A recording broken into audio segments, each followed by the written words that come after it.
your attention on him, you open it up for everybody else. As a quarterback, you don't want to give up that kind of talent. No. Let me stay with you talking about another quarterback. Will the Lions' Joey Harrington lead Detroit to the promised land, the playoffs, or will he struggle? I hope so. I hope he struggles? I hope so. Hope he struggles? Hope. I've been talking about hope all day. I am a believer. Listen, Bucket. Listen to me. Joey Harrington will have a breakout year. Why? Williams, and Rodgers, those three big wide receivers, got a good running game. That's a good law firm, but can they play football? Yes, that's a funny line. All right, yes, let me go to Jimmy Johnson. Jimmy, we'll start with you. Go around the horn. We'll go around the horn. Okay. Who wins the AFC? 15 seconds, fellas. Peyton Manning and the Colts. Okay. I'd say New England. After Thursday night, I see no reason why not. They're the champs. New England. Even with all the changes in New England. Okay. Start with Jimmy again. So let's go. 15 seconds, fellas. Who wins the NFC and why? Philadelphia Eagles. I think they're extremely well coached. They got great talent and great experience. Yeah, Philadelphia, dark horse, obviously Carolina. Carolina. Yeah. I'd go with Carolina. The way they finished with their people back, Carolina. And defense is back intact. All right, final question. Back to Jimmy. Who wins the Super Bowl and why? 15 seconds. Philadelphia Eagles. I think they've got more toughness than the Indianapolis Colts. Even with an unhappy Brian Westbrook, huh? Wow. Right now. Yeah, Okay. He's in a contract year. He's playing for a lot of money. Contract years, they play much better. Good point. I got to talk to you later. I got to go with Philly. Just hopefully Philly. You got time. Go ahead. Time. Who wins? Who wins? Yep. Oh, I definitely think the AFC wins. AFC. Yeah, AFC. All right. New England. Why do you call I him- think New England is I think we see history. Why do you call Howie Bucket? Look at that head. In the aftermath of Carry Hurricane a yard Katrina, of sand in that thing. many organizations have helped out, especially the Red Cross. Now it's time for all of us to help. You can donate to the Red Cross by calling. Again, the number is 1-800-HELP-NOW. That's 1-800-HELP-NOW. Early game kickoffs are moments away, and we'll be right back with more. This bolt is 4.5 inches long, made from hardened alloy steel. 6 of them connect the cargo box of the Ford F-150 to its frame. Why do we do this when others don't? Because we're building the strongest pickup. You can be sure of that. We are. Only one truck earned the right to be called F-150. Earlier tonight, our Wakefield Wildcats lost by a field goal, 21-20. That means no playoffs this year. Well, let's lock it up.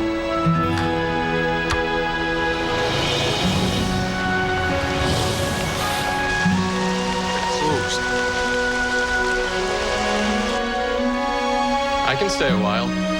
Me too. Come on in, boys. I'll bet you're hungry. At Applebee's, being part of the neighborhood is what we're all about. We're a pretty tight group here. It doesn't happen overnight. People have to learn that they can count on you. You know what I mean?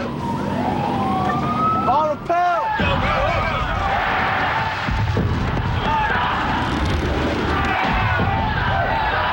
Yes, sir, I do.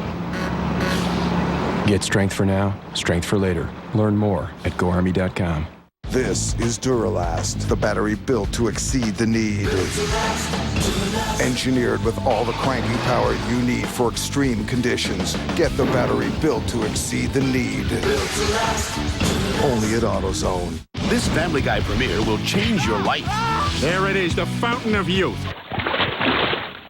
Well, that was worth the 8-year boat ride.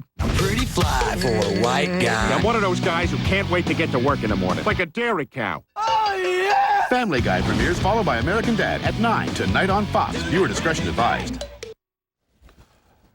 As we welcome you back to Fox NFL Sunday, the Saints, that is, starting lineup was indeed introduced moments ago in Carolina. And make no mistake about it, the team from the great city of New Orleans is at least today America's team.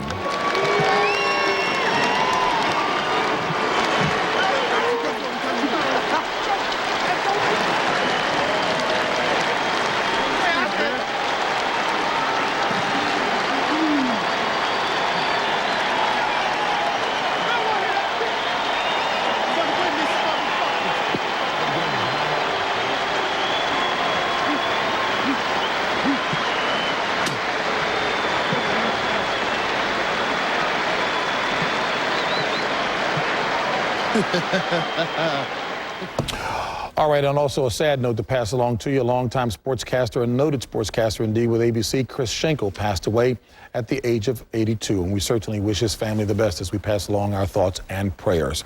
Let me turn to my colleagues and get some thoughts again as we wrap up the show, starting with Jimmy. You know, JB, the last couple of years, the teams have gone from losing records to winning records. You look at San Diego, Pittsburgh, Carolina, on and on. I think the team this year is going to be the Arizona Cardinals. They have the defense. Now they got him a quarterback that was MVP at one time. You know, we had the privilege and honor of doing the Super Bowl first Super Bowl post 9/11, and the guy sitting next to me said something at the time that struck me as being crazy. How could you possibly bet against a team called the New England Patriots with all that's happened?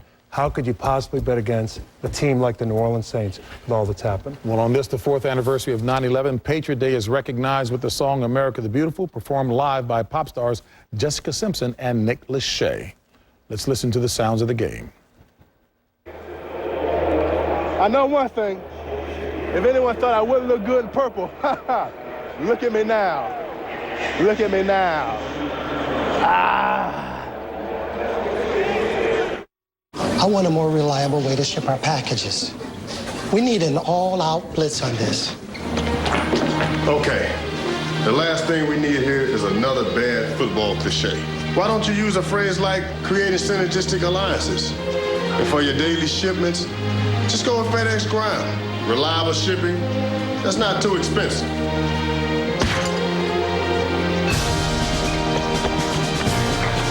FedEx Ground. Reliability for less than you think. A search engine that delivers unbiased health information so people can make informed decisions. A physician finder that enables them to locate the right doctor for the problem. Just some of the features that make WebMD America's most trusted and most visited health site. A site that's recommended by more physicians and relied on by more than 20 million Americans every month. WebMD, America's health site. Pro football. A game for the ear and the eye. A 3-hour carnival of color, sound, and action. NFL Sunday Ticket provides the most NFL games anywhere, up to 200 in total, and it's only available from DirecTV. For the player, victory makes the game glorious. For the fan, glory is the game. Sign up now and get 4 free months of DirecTV's best programming package. Call 1-800-DirecTV.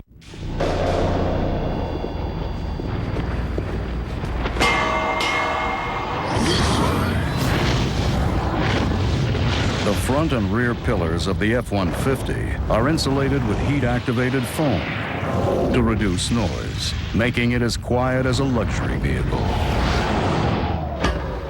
A luxury vehicle that can tow 9,900 pounds. On the season premiere of House, a killer on death row is dying. Should he be saved? Good question. What makes a person deserving? He killed 4 people. You're obsessed with this piece of dirt. I need to know, can I trust you? The season premiere of House at 9/8 Central, Fox, Tuesday. Viewer discretion advised. That's incredible. Let's honor the anniversary of 9/11 and head out to FedEx Field as Jessica Simpson and Nick Lachey perform America the Beautiful. Ladies and gentlemen, today marks the 4th anniversary of the national tragedy that took place on September 11th, 2001. To honor the memories of those who were lost on that day and the resolve of everyone affected by the devastation of Hurricane Katrina, please rise and welcome Jessica Simpson and Nick Lachey. Oh, beautiful, for spacious skies, for amber waves of gray, for purple mountain majesties, above the fruited plains. America, oh America, God shed his grace on thee.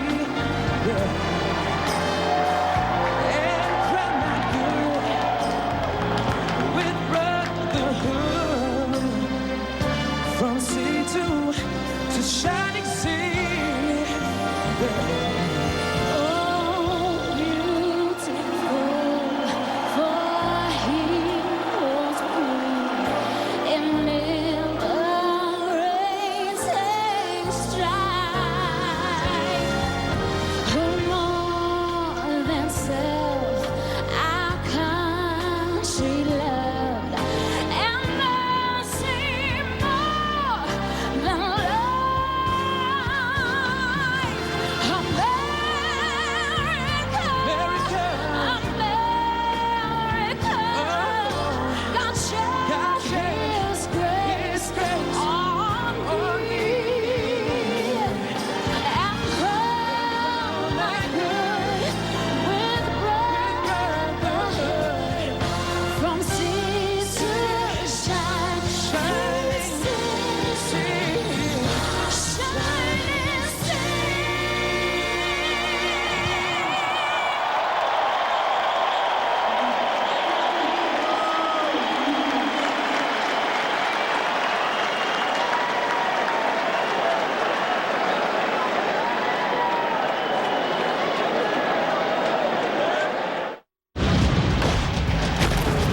You're watching Fox Sports, broadcasting in HD and presented by DirecTV. Rethink TV. Please join us in helping those so desperately in need. To find out how you can help, log on to our website at WTVT.com and click on Hurricane Katrina Relief. Just announced, the Chevy employee discount continues on 05 vehicles and is now available on 06 full-size trucks. From the family of Chevy trucks, the most dependable, longest-lasting trucks on the road. The discount price is right on the window. That's the Chevy Total Value Promise. Right now, get a 2006 Silverado half-ton crew cab LT two-wheel drive for under $25,100 after cash back. See your Southern Chevy dealers.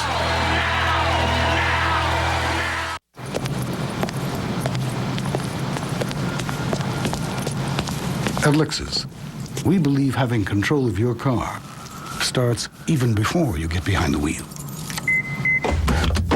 Up to 45 custom preferences on the LS acknowledge that your Lexus is yours, and yours alone. Lexus personalized settings. See your local Lexus dealer today. Ford has been #1 for 18 years in a row, and we're going to make it 19 in a row with aggressive incentives on the best products. Right now, thanks to the Ford Family Plan and other discounts, you can get an F-150 regular cab for just $15,644, or get a loaded F-150 XLT Super Crew for only $24,135. See your local Southern Ford dealer today. Fox Sports welcomes you to the following presentation of the National Football League.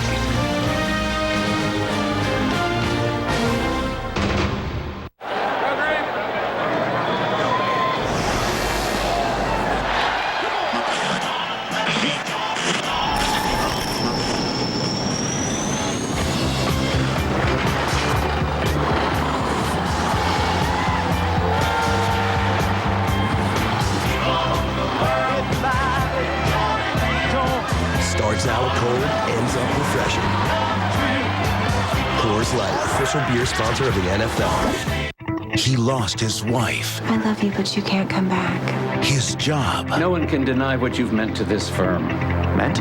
and his mind. It's happening. It's happening. I can control this! Now, high-powered attorney Jason Payne needs someone who's even crazier than he is. I've been pairing up patients to look out for one another. To get it all back. You might want to get a better lock for your desk. There's confidential stuff in here. No way. Hey, buddy. Your problems are my problems, and my problems are yours. Schultz, why is there a man in your trunk? It's the ex-boyfriend from your case. Chris O'Donnell, Adam Goldberg. This fall, The Odd Get Even. Oh, you! Head Cases premieres at 9/8 Central Wednesday on Fox. Some desperate housewives keep dirty little secrets, but the husbands of Fox season premiere Sunday are letting it all hang out. I'm one of those guys who can't wait to get to work in the morning, like a dairy cow. Oh, yeah! We're steamier. So you're saying I should never have sex before marriage? That's right, or angels will kill you. We're sexier. I would never touch another woman. I know that. Except for maybe like at a strip club. And we're more desperate. I found a place where I'm needed. You're needed at home. And treated like I deserve. You're needed at home. It's the premieres of The Simpsons, The War at Home, Family Guy, and American Dad. 4 husbands, 1 desperately funny night. Season premiere Sunday starts at 8, 7 Central tonight on Fox. With apologies to those that live in the North Pole, this is the most wonderful day of the year. No matter how long you've been around this game, it's a day filled with anticipation, exhilaration, and for many, great, great expectation.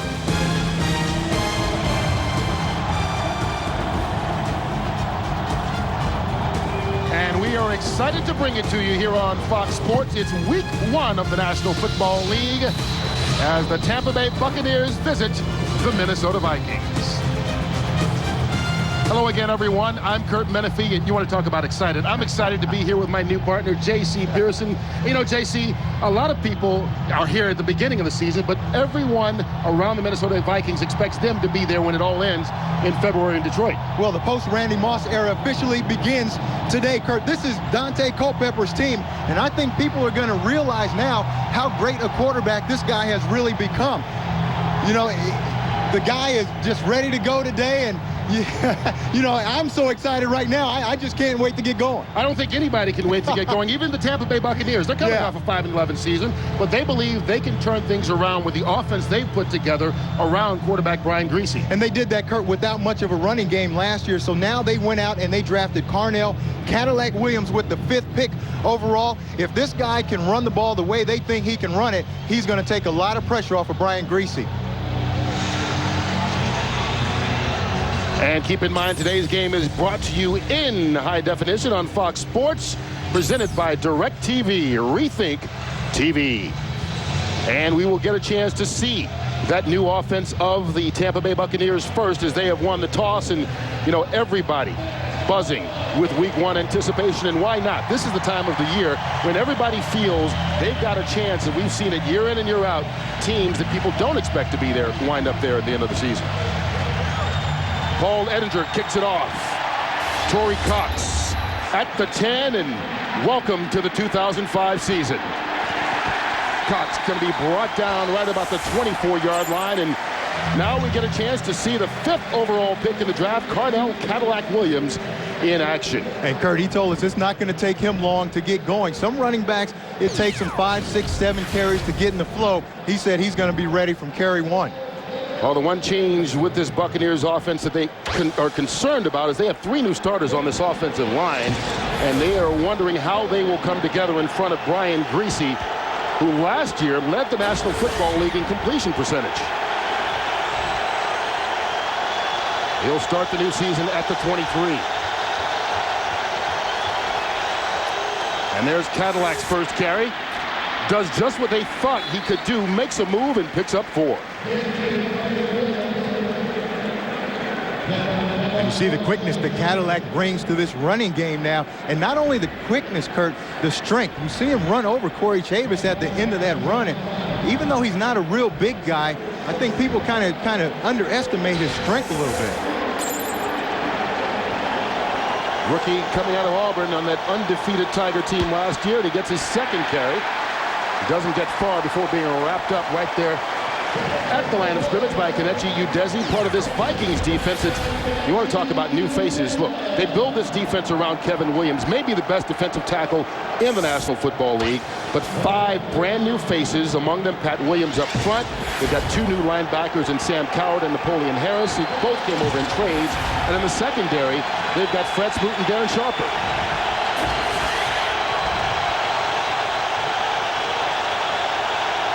Buccaneers looking for the 33. They pitch it. That's Joey Galloway.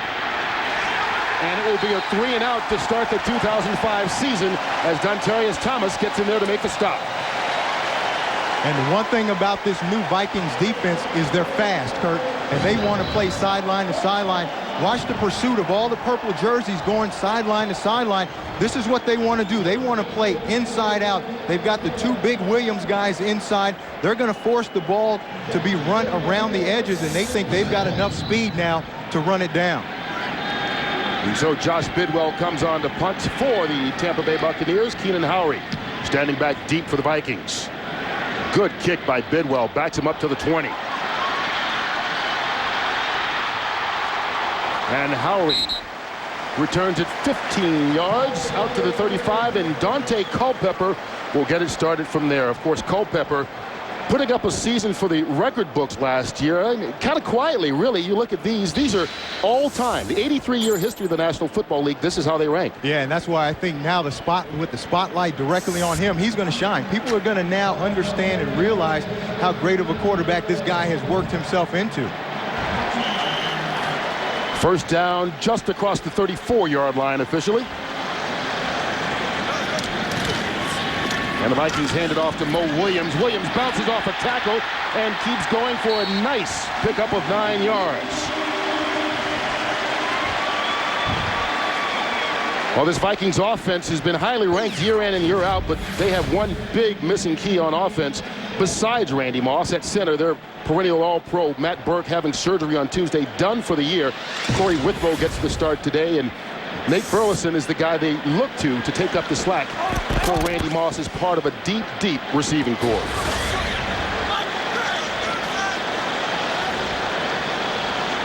Culpepper working from the shotgun on 2nd and short. And he's brought down for the sack. Booger McFarland gets in there and drags him down. Booger McFarland is going to be a key for these guys. You're going to see Booger McFarland right here. He's just going to get up in the face of Dante Culpepper, press the inside of that pocket, and for him, he's a guy that hasn't been healthy the last couple of years. He's a guy that they say if he's healthy for 16 weeks, this guy's a Pro Bowl player. They need him, and he's a key to this season for this defense. He's missed at least 8 games each of the last 2 seasons.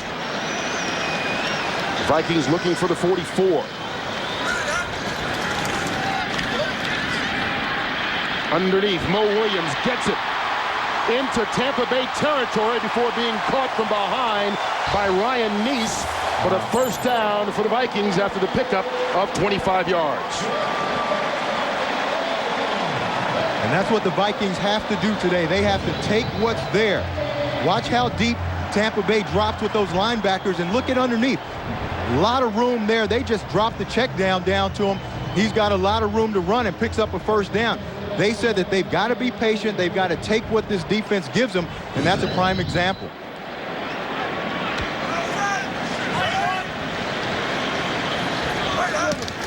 On first down, Jermaine Wiggins, the tight end. Our first penalty flag down as well. Brian Kelly with the tackle. And we'll get our first call of the new season from referee Mike Carey.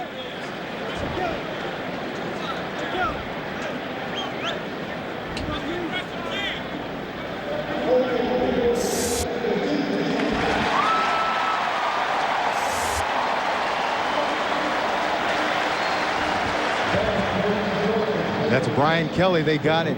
In this cover 2 defense that they play so much of, Kurt, the corner's first responsibility is to reroute the outside wide receivers. And that means to get a jam on them and try to get them off of their route. A lot of times, if it's beyond 5 yards, you're going to get called for illegal contact or holding.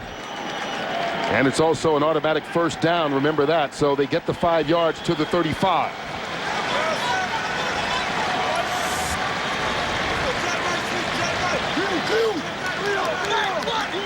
You hear Culpepper changing the play of the line.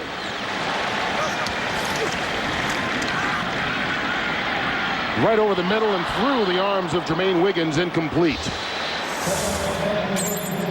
Taking a look at the Buccaneers defense, it's a sort of homecoming for their big nose tackle, Chris Hovan, drafted by the Minnesota Vikings, spent the first 5 years of his career here in Minnesota before going to Tampa this offseason. And this Vikings offense is going to have a tough task against the Buccaneer defense that for each of the last 8 years has finished in the top 10 in the league. Last year they were number 5.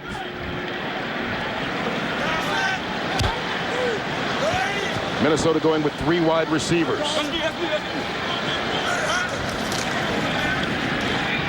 Culpepper on 2nd down, directing traffic. Has a blocker in front of him, and Culpepper shows why he's dangerous even when you think you've got him contained, but there is a penalty marker as well. But that's the problem that he poses for a defense. When you think you have great coverage down the field, he's just going to pull the ball down and run it. Yeah, unfortunately for him, this is going to be coming back. That's offensive holding on the Vikings. We are obviously having some technical difficulties, so you can't hear the call from referee Mike Carey. We do know it's offensive holding, just not which Viking it's against. But again, you saw the problems that Dante Culpepper can pose to a defense. He can run the ball. He ran for over 400 yards last year. There were some running backs in the league that didn't run for that many yards. Well, he's the Vikings' leading returning rusher, and that may be the problem. Ontario Smith was actually their leading rusher, but of course he is suspended for the year by the league. On 2nd and long. With room, Culpepper pulls it down again. And finally forced out of bounds at the 39-yard line. You know, you see the pressure that the Bucs are getting inside, and that's because the Vikings are starting a rookie at right guard in Marcus Johnson, and as you mentioned earlier, Corey Withrow starting at center in place of Matt Birkin. Those guys have got their hands full inside trying to block Booger McFarland and Chris Hoban. They're getting a lot of pressure up in the face of Dante Culpepper and making him have to scramble around. Oh, this is a defensive down, as coaches like to say, 3rd and long.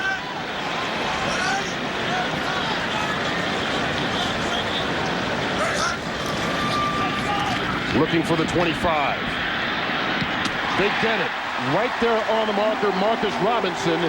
Good enough for the Minnesota 1st down. That's a good job by Marcus Robinson. He's a veteran guy. You can see him lined up right here. He's going to run to the yard marker. They tell you on 3rd down, get just beyond the yard marker. Make sure you have enough for the 1st down. And you can see that he's been in the league for a long time. He understands what his role is on this team and gets to where he's supposed to be. And part of the reason the Vikings think that even without Randy Moss, who they all admit is a special player, who can't, but that with the depth, they can overcome not having him in this offense.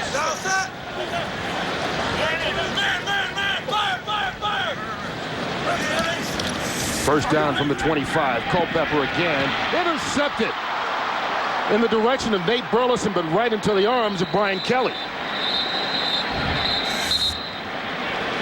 There's a penalty marker right in the middle of the field at about the 14-yard line, which would be in the secondary. Let's see who this calls against.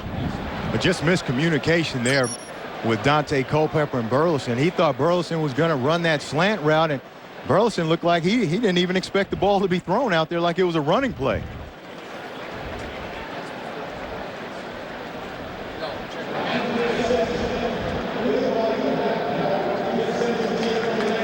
Okay, so the penalty is on Tampa, but it was after the interception. So they will assess it then, but the big key is Tampa Bay takes it over on the pick by Brian Kelly here on the opening possession.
Sideline. Out 12 games last year. Makes such a difference on this defense, Ronnie. After having shoulder surgery. Play clock running low.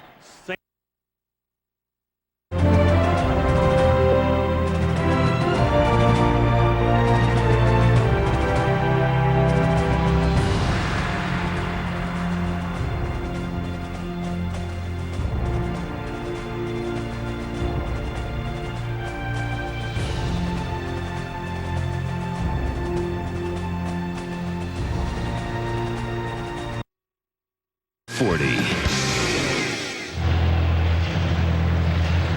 Well, each team has had the ball once so far, and Brian Kelly ended the Vikings' only possession so far in this ball game with an interception, and after the penalty, ball's back inside the 5. And let's go back to that interception, Kurt. You can see Nate Burleson, he doesn't expect the ball to be thrown right here. Dante Culpepper has already let the ball go, so just miscommunication. Those guys haven't worked a lot together in the preseason, and that's an example.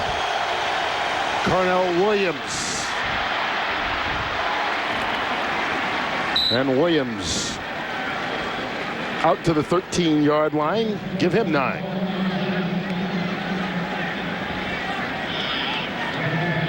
Well, we talked to Williams last night, and he told us, we said, how many carries do you think you might get in the day? And he said, I don't think they draft you the 5th pick overall and give you a lot of money to let you sit on the bench. And that has proved to be prophetic so far. Yeah, he said he's ready to carry the load.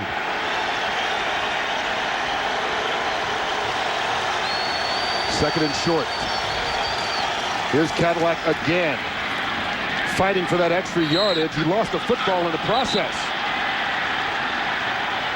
Was he down? That's the question. And he was, so the Bucs will retain possession. And again, Cadillac Williams is a strong young man. He's compactly built, got those strong legs, and you can see they don't mind running him inside between the tackles at all. And you can see him turning those legs, still going forward. And he was ready to go. Like you said, Kurt, when we talked to him last night, he was ready to carry the entire load. Last year at Auburn in college, he had to split the carries with Ronnie Brown, but he said, no disrespect to Ronnie, I was still the man last year. And we've got a replay challenge coming up. Mike Tice wanting to see if that ball came out before, but if the officials rule down by contact, he can't challenge it, which was the ruling on the field. So I think Mike Carey will come over and tell Mike Tice, just keep the flag in your pocket. And that's what they're talking about right now. You know, Tice is not going to be happy about it. He's not happy about a lot of things, but that's definitely one, and you can see that conversation taking place right there.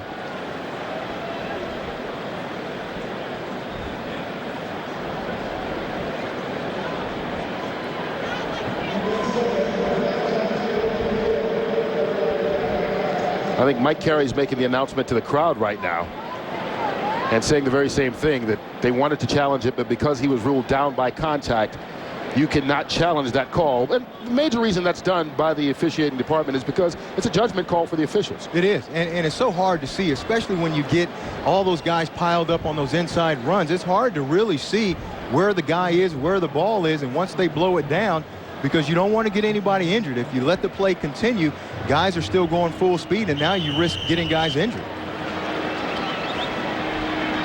Mike Tice and the Vikings will retain that challenge, and Tampa Bay has a first down at the 15-yard line.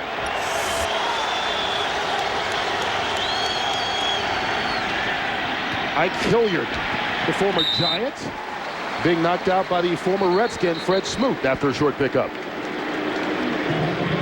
Those are the types of passes that they're going to throw today, especially early in this ball game. We have another flag on the far side of the field, Kurt, but they're going to try to protect their young, inexperienced offensive linemen. We'll see what this call is from Mike Carey. He's marching it out against the Buccaneers. So it's back inside the 10, but I never heard a call. The false start was the call, I'm being told, against Tampa Bay. So they're backed up inside the 10. We'll try and get those audio difficulties straightened out. Greasy zipped that one in, but Michael Clayton couldn't hold on to it.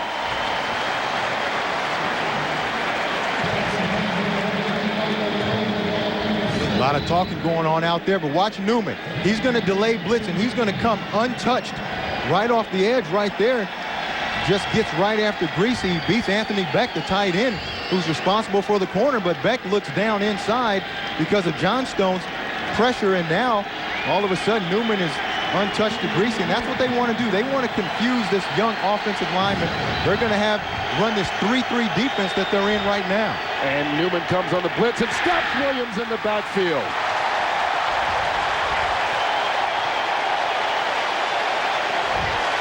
Well, that's the exact results they wanted to get out of it. They want to create confusion with that. You can see here's 1, 2, 3 defensive linemen and 3 linebackers. So they don't know who to block. Their blocking scheme is all confused, and you can see they just turned Newman loose inside on that twist. Watch the twist. The young offensive linemen, they come just not quick enough to get there. And that was the rookie 4th-round pick, Dan Benning, out of Wisconsin.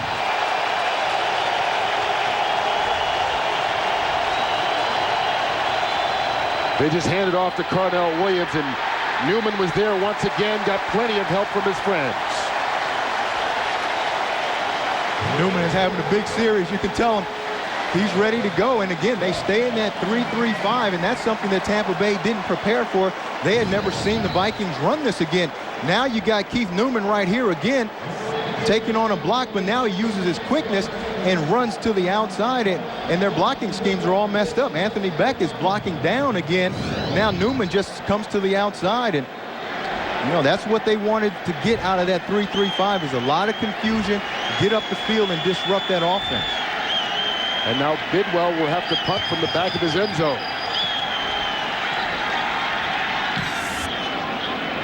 Good kick again. Keenan Howery from his 48. Nowhere to go. Absolutely nothing on that return after a 47-yard punt, and so Dante Culpepper and company will have another go at it. So what seems to be the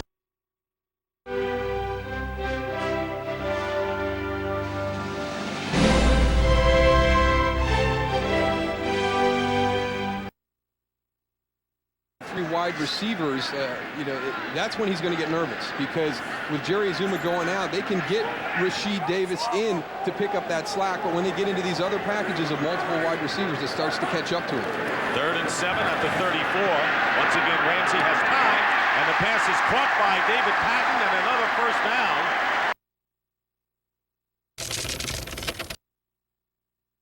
Under center right now. 1st and 10 for the Jags at their own 20. Here's a handoff to Fred Taylor right up the middle for a couple of yards. Marcus Trufant with the stop. He's coming right up into the middle with Brian Urlacher. A nice comeback by Evans, and J.P. Lossman. You can see Gus, he's in his zone. He's relaxed. He made a couple of completions early on, took the shot deep to Evans, and he's really feeling good right now. Evans, 3 catches, 68 yards already. Here's the handoff, McGahee following his blockers, and he will be stood up and taken down. Kylie Wong with the tackle. Now let's go to Greg Gumbel in New York for a Jets-Kansas City update. All right, Gus, in this game, the Chiefs hit early and they hit hard. After Priest Holmes reeled off a 35-yard gain, Larry Johnson did the same from 35 yards out on the board for the first KC touchdown of the year. They lead the Jets 7-0. Gus and Brent, back to you. Guess Larry Johnson's taking off those diapers officially now, huh? Always a wise guy. Well, hey, he's the real deal.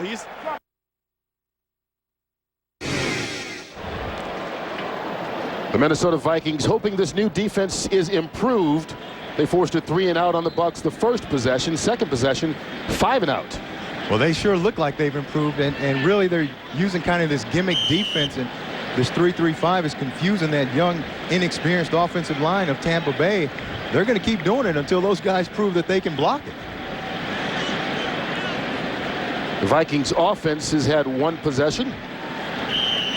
Marched the ball 46 yards in the process, but it ended in an interception taken by Brian Kelly.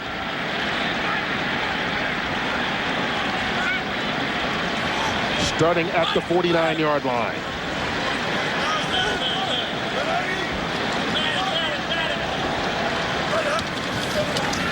Mo Williams stopped in the backfield, fights to get back to the line of scrimmage, if that. For the first time this year, let's go to Los Angeles and James Brown for a game break. Jamie? All right, Kurt, the focus of the Saints offense, their $50 million running back, Deuce McAllister, capping a 15-play, 80-yard drive.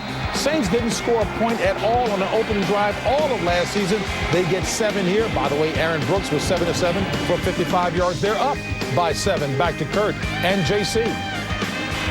Good start for the Saints, who are kind of becoming America's team because of the sympathy we all feel for the hurricane victims down there on the Gulf Coast, and our hearts go out to them.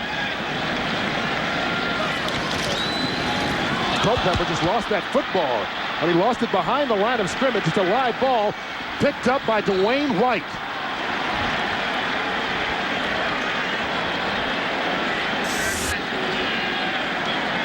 And now Culpepper is trying to plead his case that he was throwing forward. But the referee, Mike Carey, I know you can't hear him, is disagreeing and said that that was a live football. That he lost the handle before his hands were going forward. So it's a fumble. The Tampa Bay Buccaneers recover. And that's 2 possessions and 2 turnovers for Dante Culpepper and the Vikings.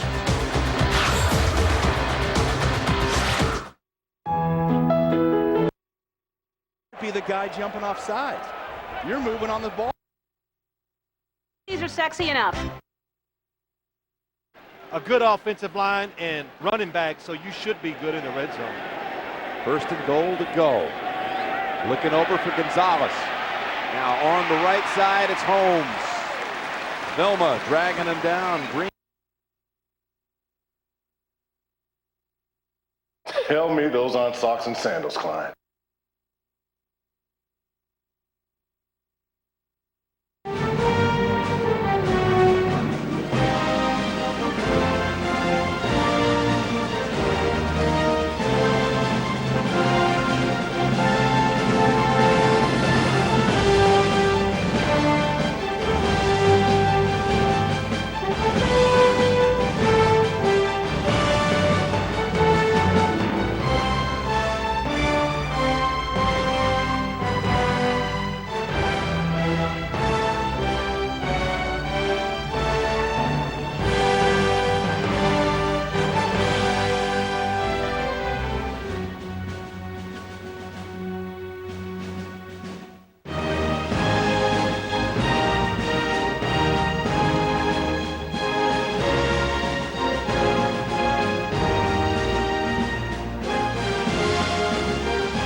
By State Farm. Great service, great rates. That's why 40 million drivers trust State Farm. And by VCast from Verizon Wireless. It's broadband quality video on your phone. Well, a rough start for Dante Culpepper and the Vikings offense. 2 possessions, 2 turnovers. This one giving the Bucs the ball at the 23. Brian Greasy off the play fake. And no flag just yet. There it is. Darren Sharper on the coverage against the tight end, Alex Smith. And they're going to get Darren Sharper for pass interference. And this is what Sharper does, though. Once he reads a play, he's going to jump a route. And they know that at times he's going to make a mistake. At times he's going to get beat. But at other times he's going to make a big play for him.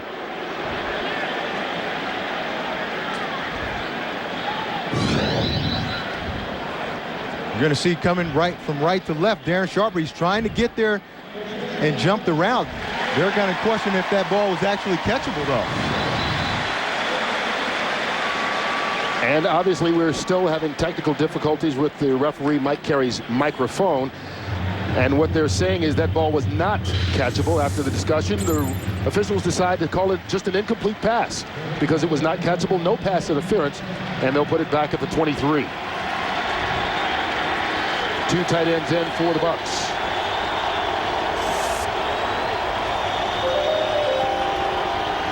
Greasy, Smith, Corey Chavis with the tackle after the short gain of 5 yards.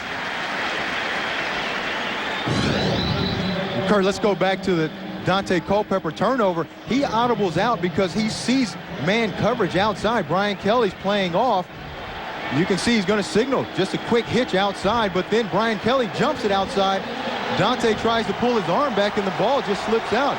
You can see Brian Kelly, number 25, he's seeing the audible. He's listening to it. He just jumps that stop route, and that's what caused Dante Culpepper to pull that ball down. Greasy is intercepted. Darren Sharper, and he is gone. Welcome to the Minnesota Vikings, Darren Sharper, the longtime Green Bay Packer. In his first game, intercepted and returns it 88 yards for the score. And we just talked about, Kurt, how he's a guy that's going to jump around. If he sees it, he's not going to sit back and wait. He studies a lot of video, and once he sees a certain key, he's going to just jump that route, and that's why he's got more interceptions over the last 5 years than anybody in the league.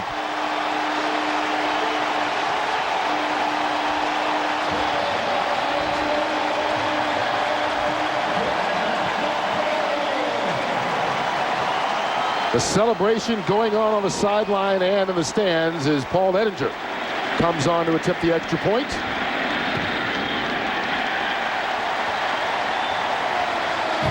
Oh, the Vikings were looking for their new players on defense to make an impact. You can't get much bigger than that. This bolt is 4.5 inches long, made from hardened alloy steel. 6 of them connect the cargo box of the Ford F-150 to its frame. Why do we do this when others don't? Because we're building. To make it more difficult for the rookie Kyle Orton. He has plenty of time, couldn't find a receiver, but now he does, and it's caught by Muhsin Muhammad. So finally, Muhsin Muhammad on a comeback pattern grabs it for 20 yards and a big first down into Redskin territory. Have it. So they bring in Bryce Fisher from St. Louis. Wistrom is back healthy now, and now they're looking to get some more push on the quarterback. And he's just an alert heads-up type of guy anyway. Good job getting his hands up. Third down, Matt Jones in motion up top. Leftwich steps up, lobs it into the end zone. It is incomplete. Looking for the tight end, Kyle Brady. Had him for a moment. Was overthrown. Michael Boulware with the coverage. You know, they took a shot, and this is what they wanted to do. Quick strike. You see Byron here is looking down the. Every coated Angus wrapper scores you gridiron extras, like a free day of NFL Sunday ticket from DirecTV. Long live the King. The executive producer of CSI takes on San Francisco. I believe we're all deviant in one way or another. We're not all criminals. To catch a killer, trust your instincts. Killer Instinct. Series premiere Friday, September 23rd on Fox.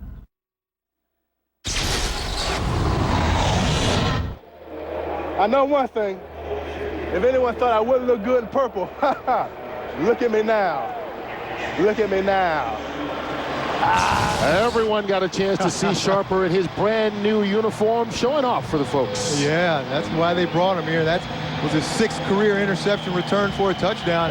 That's why they brought him here, because he's a guy that can make some plays for you, and that's what they need on this defense. Short kick taken by Torrey Cox. Dontarius Thomas will stop him at about the 28-yard line. Brian Greasy and this Buccaneers offense trying to reverse the curse against Sharper this time. This is who I am. This is this first quarter. So an 11-play drive, 57 yards, took a little over 5 minutes. Scobie capping it off with a 40. Orton is 6'4", and there's Williams, who generated a great defensive unit. Brad Maynard to kick, Antonio Brown going back again. But as Williams will tell you, team was still 6-10 with all of that great defense last year.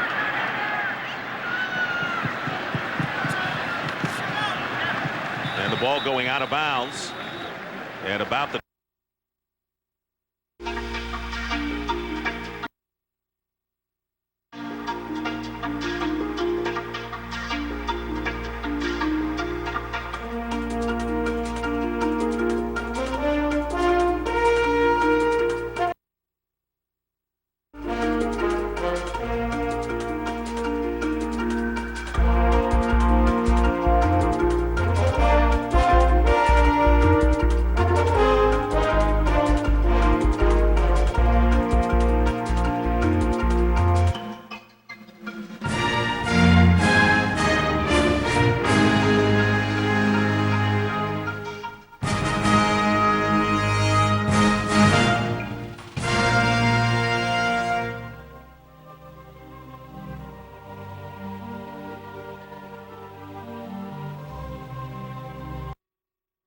Some hope.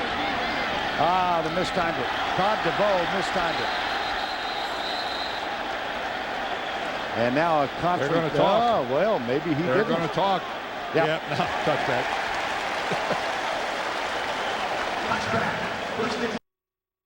Foot race. And when you got a head start like that, you're not going to get caught from behind. But again, just a veteran guy doing his job, watching the quarterback and making a play. And now the Buccaneers will try and get something going as they give it to Cadillac Williams, but there's Big Pat Williams, another new Viking defender making the stop.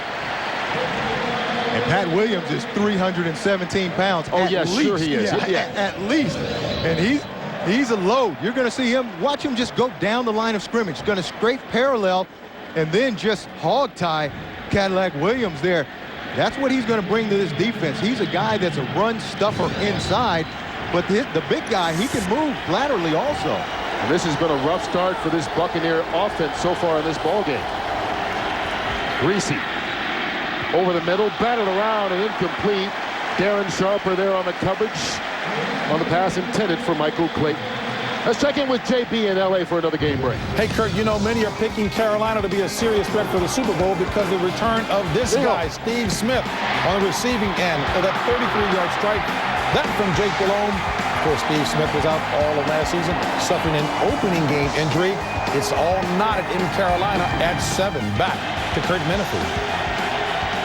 A lot of people's pick in the NFC to go all the way, Carolina. And here's that 3-3 again, Kurt. And they get a penalty flag before the snap this time. Offense, number 69. Our penalty is still 3rd down. Hey, we can hear. How about that? That's on the left tackle, Anthony Davis, and he's making his first ever start in the National Football League. And this is just kind of indicative of how this game has begun for Tampa Bay. And that's exactly what they didn't want. They wanted to come out, try to establish the running game, and then work in the short passing game and try to get something down the field. But obviously nothing's been working for these guys so far.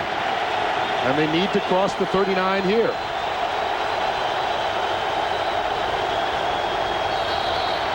There's movement on that right side.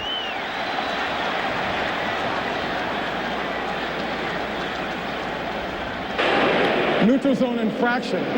Defense number 95. He jumped into the neutral zone, causing an immediate reaction by an opponent. 5-yard penalty. It's still 3rd down. It is so good to hear the dulcet tones of Mike Carey explain everything for us. Kelechi Udeze jumping, forcing Kenyatta Walker to move. Therefore, it's on the defense. And this is funny. You got these grown men out here, and everybody's pointing at each other. No, it wasn't me. It was him. And look at Walker. He's going to point, no, it wasn't me. It was him. And everybody's getting in on the act. There's, you know, Napoleon Harris pointing. Nobody wants to take the blame. On 3rd down. Caught by Joey Galloway, and Galloway out there across the 1st down marker, out to the 43, 14 yards on the pickup. Joey Galloway brings another dimension to this offense. He can stretch the field and keep those safeties honest, and that's what they've got to do today with Darren Sharper, the way he jumps routes. They've got to run Galloway down the field and make Sharper get out of there and clear the middle of the field for Michael Clayton. That time Galloway runs the in route and is open. Greasy. Mike Allstott can't handle it. Of course, Allstott, one of the mainstays of this Buccaneer offense over the years, and taking something of a reduced role this year. Yeah, he really is, especially with Cadillac Williams coming in now. Allstott is really going to be their short yardage goal line type of running back. He's had a great career here in Tampa Bay, and they really respect him. And, you know, he's one of the old school guys. When you think Tampa Bay Buccaneers, Allstott's one of the guys that immediately comes to mind. The pitch to the new guy, Cadillac Williams. And he can't get away. Keith Newman tracked him down in the backfield, and eventually he was wrapped up by Brian Williams. I tell you what, this defense is a lot faster than what they were last year, and that's what you have to be. If you want to be a good defense in the National Football League, you've got to be able to run, go sideline to sideline, and covering. They brought in these 5 new additions, as well as Keith Newman, number 52 right there, and he's been all over the field. And then Brian Williams, their nickelback, who was a starter last year, now he's the nickelback, comes up and makes the tackle.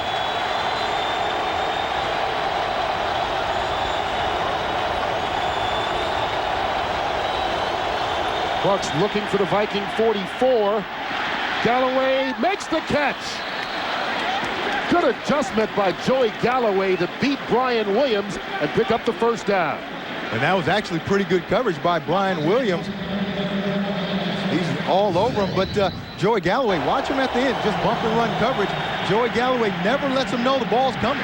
He just keeps running, never puts his hands up until the ball is there. And Brian Williams, he's trying to play the eyes and the hands of Joey Galloway, and he never had a clue that the ball was in the air. And they pick up 30 yards to the Minnesota 25.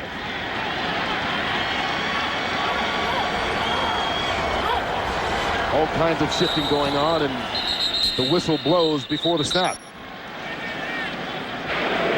Timeout, Minnesota. Their first, a 30-second timeout.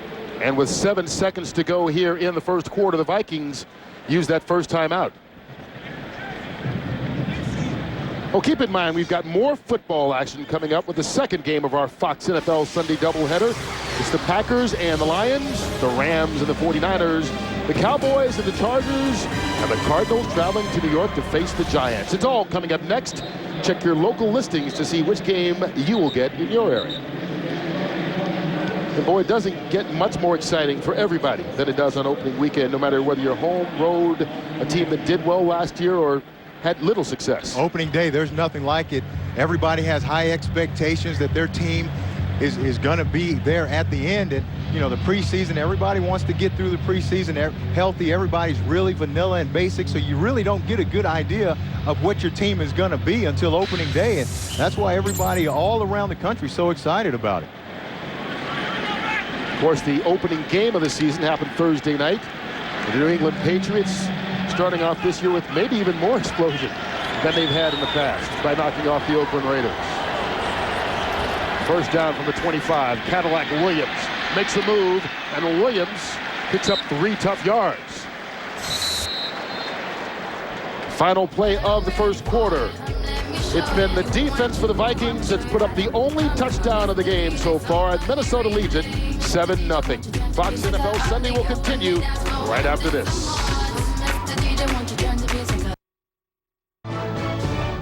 CSI puts the new in New York. New style. Big stack up for the Saints. Buckwalt in on that. Maybe 4 for Davis, but that was a hard 4. Well, and Buckwalt making a nice play, and Ramsey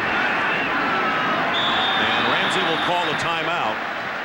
And you hear the groans from the crowd. Nothing wrong with calling a timeout. Well, the refs can call timeout back to FedEx in a second, but seconds ago in Seattle, Matt Hasselbeck, first play of the second quarter, finally does something. Joe Jaravicius, a 33-yard touchdown, and the Seahawks take the lead on the road, 7-6 at Jacksonville. Let's go live now to Carolina, where the Panthers have the football on 3rd and long, and Ricky Proehl's got a first down across midfield. Proehl down across the 50-yard line, finally brought down, but there's a flag way back upfield in the Panthers' backfield. I think Charles Grant got held.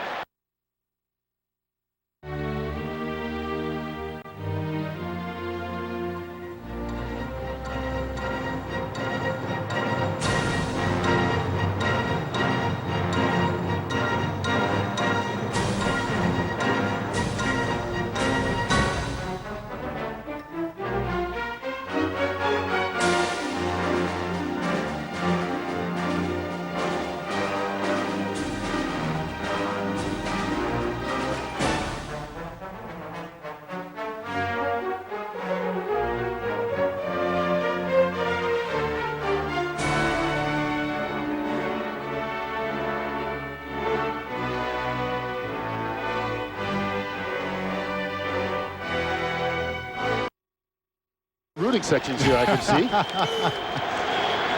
Oh, man, looks like one of those guys at dinner the other night. Over the shoulder and caught.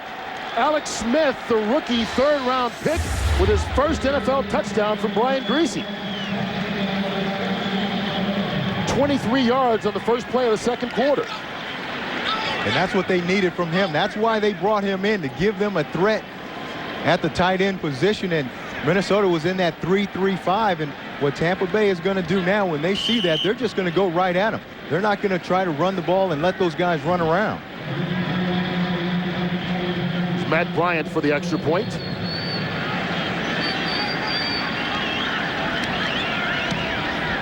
And the Tampa Bay Buccaneers find a way to answer the interception return by the Vikings by having a nice 8-play, 71-yard drive, end in a touchdown from the vet to the rook.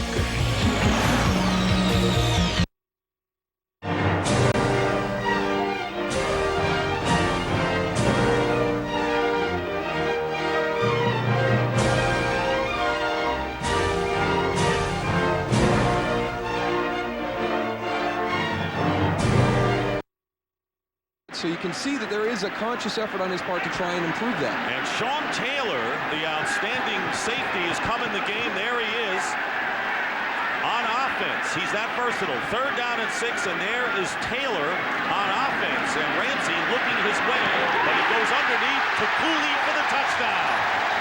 Flag is down as well.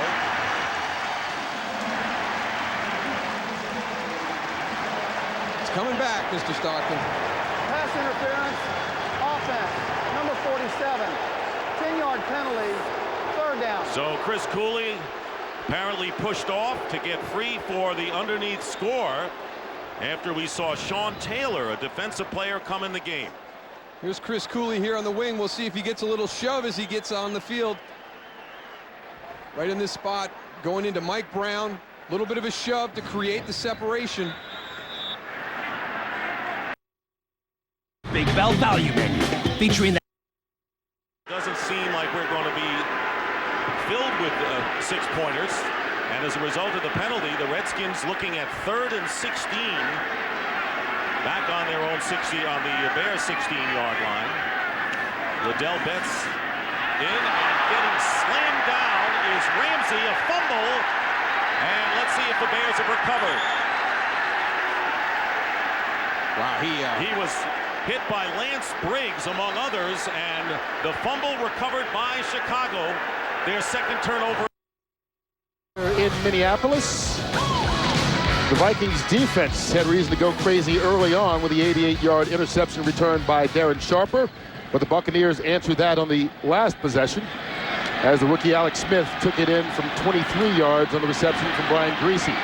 Now there's Noeldy Moore of the Vikings getting it out to the 25-yard line, and there's a look at the rookie finishing his celebration by being a little bit calmer. Yeah, that's the way to start your career. You want to come out in your first catch, but he's just going to beat Rod Moore, number 50. You're going to see the right side of your screen.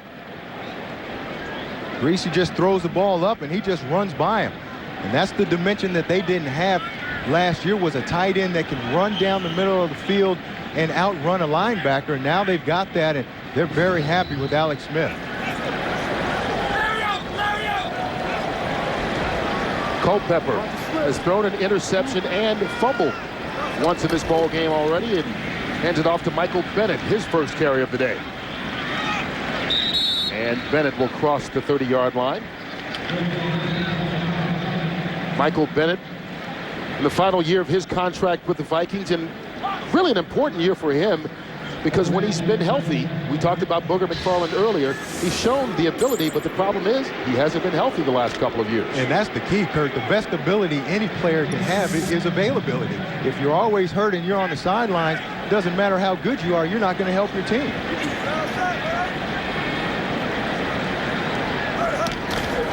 On the blitz, Culpepper finds Travis Taylor, and Taylor going to get out across the 35 to the 36, and there's a late flag for a hit on the sideline. That may have been Brian Kelly who got in there and knocked Taylor down after he was out of bounds. You've got to just know where you're at on the field. It's opening day, everybody's jacked up, they're fired up, and they want to hit somebody, but you've got to play within the rules. After the ball was dead, personal foul, unnecessary roughness on the defense, number 23. Well out of bounds with a second out, slamming the runner to the ground. 15 yards, automatic, first down. The foul was on number 25. 25 was the offender. Stay outside, stay outside. And it is on Kelly. You can see just pulls him down right there. About 3 yards out of bounds. You got to know where you're at, and you got to let the guy go. And Brian Kelly with just a little extra at the end and throws him down. That's why he's got the penalty. And instead of a 37 at their own, or a third down at their own 37, it's now a first down at the 48-yard line of Tampa Bay. So a big, big difference in field position.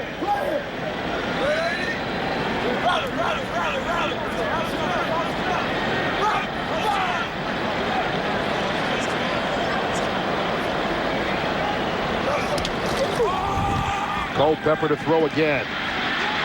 Being chased by Simeon Rice, and he lost the football again. And Tampa Bay has recovered once again. Chris Hovan, the former Viking, coming in and taking advantage of the result that Rice gave him. Simeon Rice, that's what he does best. He's one of the best in the league at it, and that's rushing the passer. He just runs right around Mike Rosenthal and runs down Dante Culpepper. Big turnover, Kurt. Third of the game by the Vikings, all three out of the hands of Culpepper.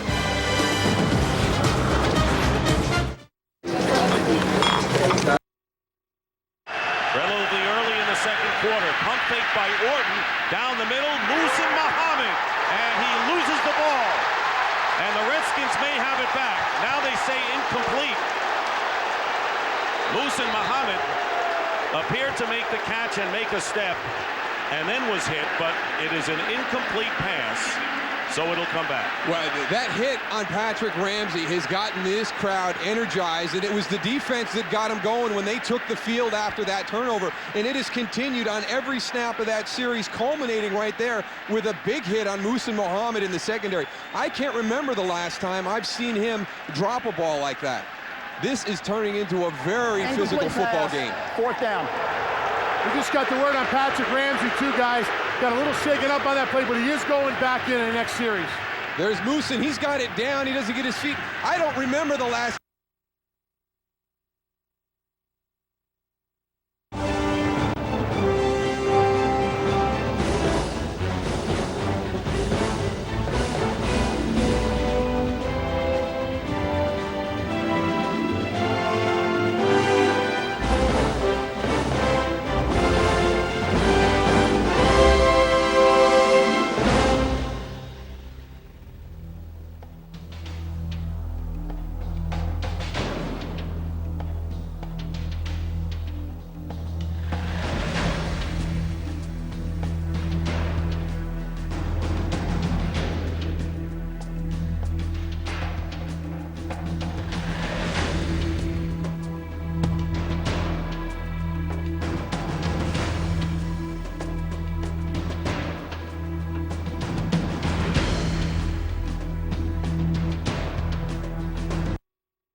Tampa Bay will take over just in Minnesota Viking territory.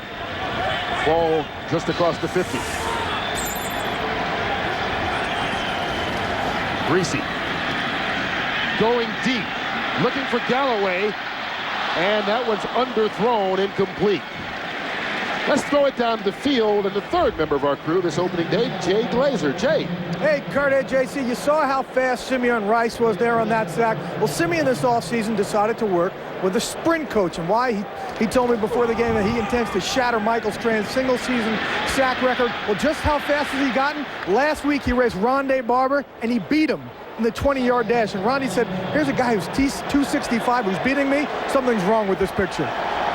I'll tell you, that speed, along with that rush ability, as Greasy picks up the loose ball, gets it out to Ike Hilliard, and he's wrapped up by Napoleon Harris. We were saying that could be a dangerous combination of Simeon Rice, and maybe the most dangerous combination in highlight responding is James Brown. And James Brown.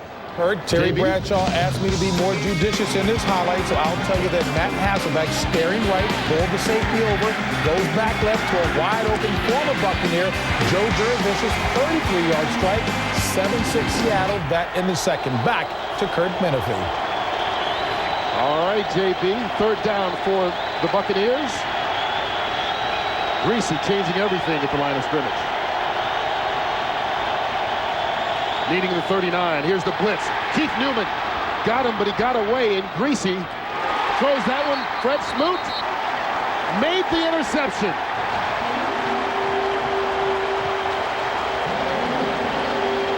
Well, I'll tell you what, unless you've got one of these defenses in your fantasy pool, this is not a good day for the quarterback so far. No.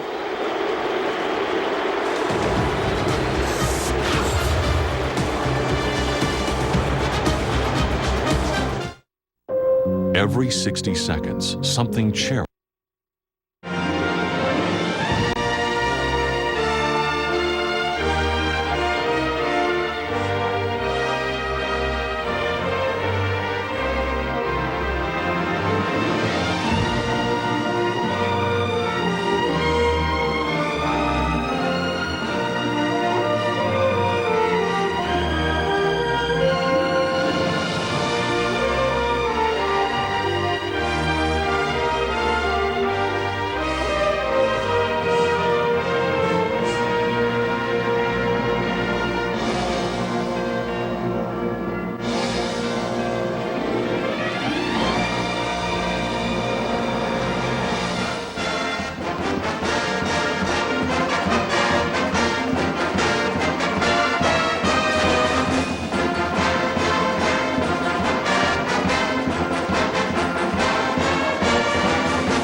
Ciao Franco. Ciao. Ecco i pacchi dall'America. Sì, lavoriamo con l'estero, eh? Ti ringrazio. Complimenti. Global shipping with a very familiar face. UPS. What can Brown do for you? Fox NFL Sundays, sponsored by UPS. What can Brown do for you?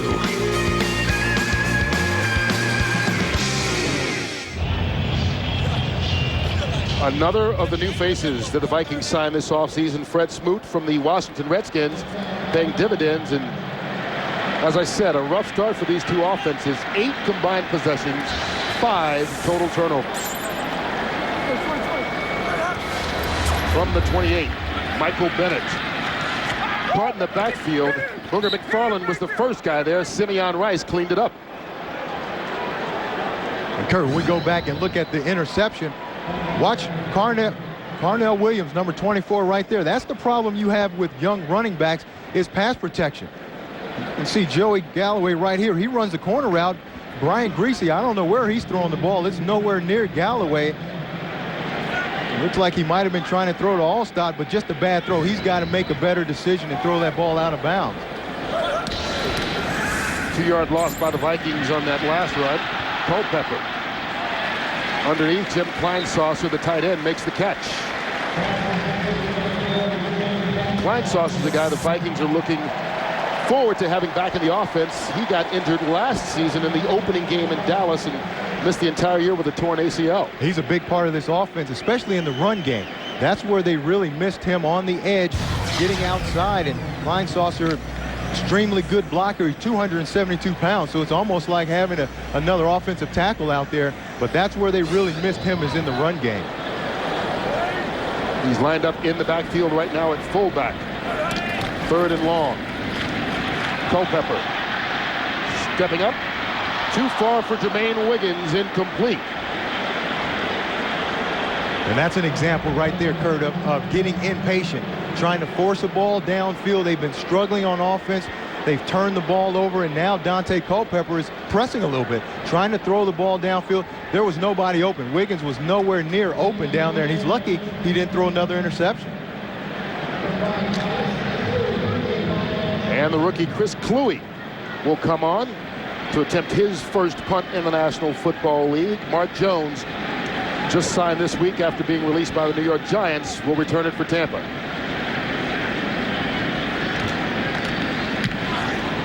Good kick by Kluwe. Over the head of Jones, maybe too good. All the way into the end zone, 62 yards on the punt. 20 yards.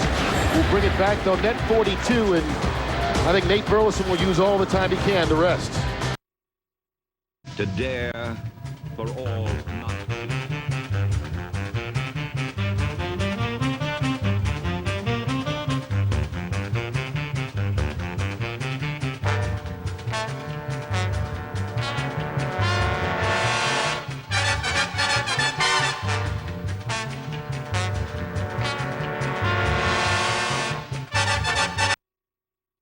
Because these are the plays that the Texans need to start calling. They need to move the pocket, take David Carr away from setting up right up back behind the center. You see David Carr out of the pocket, little bootleg action, play action, getting your tight end coming across.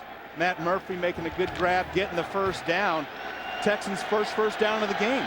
10 minutes left in the second quarter. 14-yard gain. First down and 10 at the 44. Bills defense ranked number 2 1 season ago behind Pittsburgh. Carr fires up top, and that's incomplete, intended for Corey Bradford. When Corey Bradford's a guy that you can't go to sleep on, is what they'd say in the locker room, because so much of the focus is on Andre Johnson, but Corey Bradford has the wheels to get deep. David Carr told us he spent a lot of time this offseason working on his route running. That was one of his deficiencies in his game, and he's really added that to one of the components now that he feels are one of his strengths. So he's got to keep an eye on Corey Bradford too, and so do the Bills secondary. You can't just focus on Andre Johnson. Second and 10 at the 44. Bradford at the top of your screen. They run the reverse. Johnson around the corner, and Johnson out of bounds at midfield.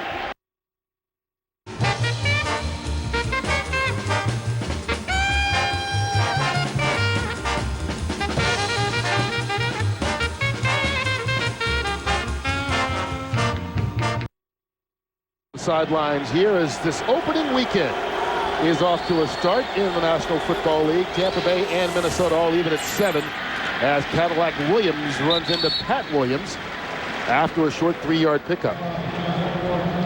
There enough Williamses on the field? And both of those big guys are inside. And that's where they want Tampa Bay to run the ball. They said, hey, if you're going to run the ball at our big boys inside, we'll take that all day. And Pat Williams, you've got to double team that guy, but you got to pick your poison. Which one are you going to double team and leave the other guy single? They both big, strong guys. You can see both those guys are big boys in there, and they can move. Here's the pitch to Cadillac Williams again, and Williams scoots through, gets the first down into the secondary of Minnesota before stepping out of bounds. Oh, we've seen that a couple of times today. The explosion from Williams after it looked like maybe he might get stopped. Yeah, he's got great legs, power, and lower body. Watch him. He's just going to jump through this hole. It looks like it's going to be stopped. He's just going to jump through it. And look at the acceleration right there, just the burst. That's something you don't teach. You just either have it or you don't. And Cadillac obviously has that extra gear. You've been working on that one, haven't you? Cadillac with the extra gear. Been working on my burst, too. I still haven't found that. 19 yards on the last run, nothing on this one as Cadillac is put into park at the line of scrimmage. Let's head out to L.A. and JB for another game break. Kurt, as you well know, Deuce McAllister is from Mississippi. They love him in New Orleans, and here's another reason why. As he powers across for a touchdown, the Saints ahead of Carolina 14-7. That in the second. Back to Kurt, JC, and Jay. All right there, the Saints putting up a tough fight in Carolina on the road this opening weekend. Here's Greasy. Out to Mike Allstott. He juggles it, and they call it incomplete. Mike Allstott had 2 or 3 chances at that one, but couldn't get it. Yeah, just bobbled it, and normally he's a sure-handed guy. He was just the check down guy. Brian Greasy, they got a lot of pressure on him and just dumped it down to Allstott. You know, that could be because he hasn't played a lot of football this preseason. Still a little rusty, trying to work through the kinks, and like you said earlier, his repetitions have gone way down, so it's tough to just jump back in there and be the same guy that you were before. And it puts the Buccaneers in a 3rd down situation where they need the Minnesota 48. Greasy. Clayton makes a move and down the sideline. Still in bounds as Clayton actually stepped out right at the 15-yard line. With the second-year man out of LSU picking up 42 after the catch. And this is what makes Michael Clayton so good. He's a big guy. He's not a burner, but once he catches the ball, and you can see they just cross the coverage up. Once he catches the ball, he's not going to go down very easily. Yards after catch is huge for him, and you can see even at the end, they try to push him out of bounds. He still doesn't go down. that's a guy you've got to wrap up. 6'4", almost 200 pounds, and he's a hard-nosed wide receiver. First down, Cadillac Williams. Williams keeps on fighting down to the 12-yard line. And, you know, we had Cadillac Williams and Michael Clayton in our meeting together last night, but I want you to explain what Michael Clayton was wearing. I'm not sure if I know. He had like a black fedora on with a red feather and the bright red shirt, and the shoes were the alligator, black and red. You know, and I asked him, well, what is the biggest difference between year one and year two for you? And he said confidence. And by looking at what he had on, I said, hey, I can't tell, man. He wasn't shy in the meeting at all. Off the play fake, Greasy underneath, Jameel Cook. And Cook down inside the 10-yard line, penalty marker on the play.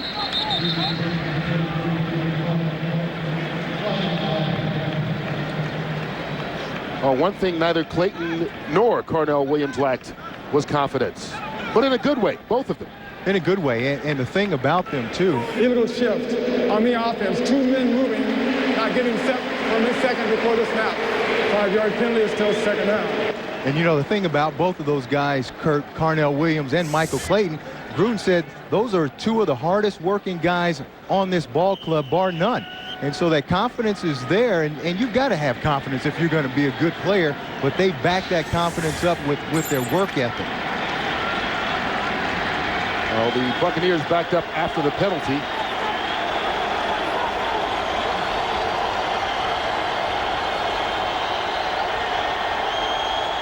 Greasy changing it again.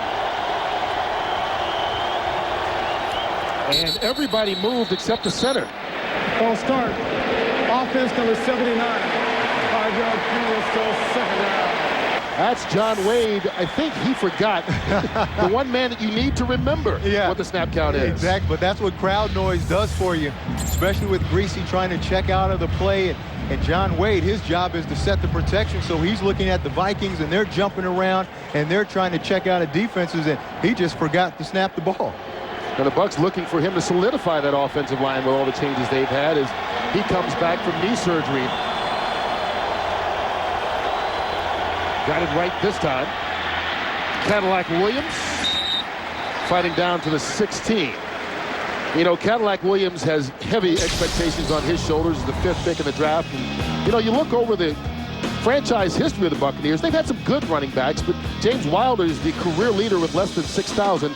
Never a great running back before in Tampa. And that's what they're hoping that he's going to be. He's going to be that great back for them because, as we've seen already, he's a guy that has the power to run it inside, but he also has a lot of speed and quickness to get outside. He's the guy that John Gruden said is the key for him because he's a home run threat every time he touches the ball.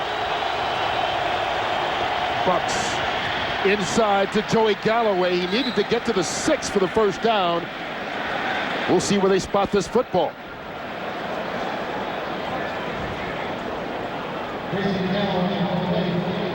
Ike Hilliard there to provide encouragement to the officials, making sure they spot it right. Yeah, it's going to be close. You can see the nose right there, barely on first down marker there. But again, just a nice, easy throw. A quick slant outside. Doesn't give the pressure time to get to Greasy. He can set back, just get rid of the ball, and it's an easy throw for him. And Greasy, I mean, we talked about confidence. You know, we've met Brian Greasy before, and he was a totally different guy in the meetings last night. Yeah, he was. He was open and personable, and, you know, confidence is the biggest thing. You can see as they did get enough for the first down. In this game, confidence is everything. Everybody's got talent. Everybody's got ability, or they wouldn't be here. But the confidence that you have to go out and perform with no hesitation, go out and perform and make plays, that's what separates the good players from the not-so-good players. Greasy talking about just how tough it was for him to get started with his career in Denver. I mean, people always bring up the Bob Greasy thing, but you forget he started out his career as the guy who was supposed to replace the legendary John Elway. And after a couple of years, he's now 30 years old. He's married. He's been able to settle down in his second year in this offense. He is confident in his ability to run it. First and goal, Cornell Williams. You know what? This is on me. We've got to make a decision. Are we going to call him Cadillac every play? or Carnell? Yeah, a lot of his teammates call him Cadillac, and his family calls him Carnell. And Brian Griese said he hasn't earned the right to be called Cadillac yet. Not from him. He's got to come out and make some plays. He's still going to call him Carnell, but I think he's well on his way to earning that Cadillac title from Brian Griese. He'll take a breather here. This is the 10th play of the drive. Ball on the 2-yard line. Mike Allstott deep in the backfield. Jamil Cook in front of him. Allstott follows Cook. Won't get in there. Darren Sharper, the first to meet him. E.J. Henderson there along with him. Sharper not only making plays in the pass game, but showing up in the run game. You can see him right here. Watch him step up and fill the hole. Throws his body in there. Does a good job of being where he's supposed to be and coming up. Great job by him. Forces it right back to E.J. Henderson, number 56, and they make the stop.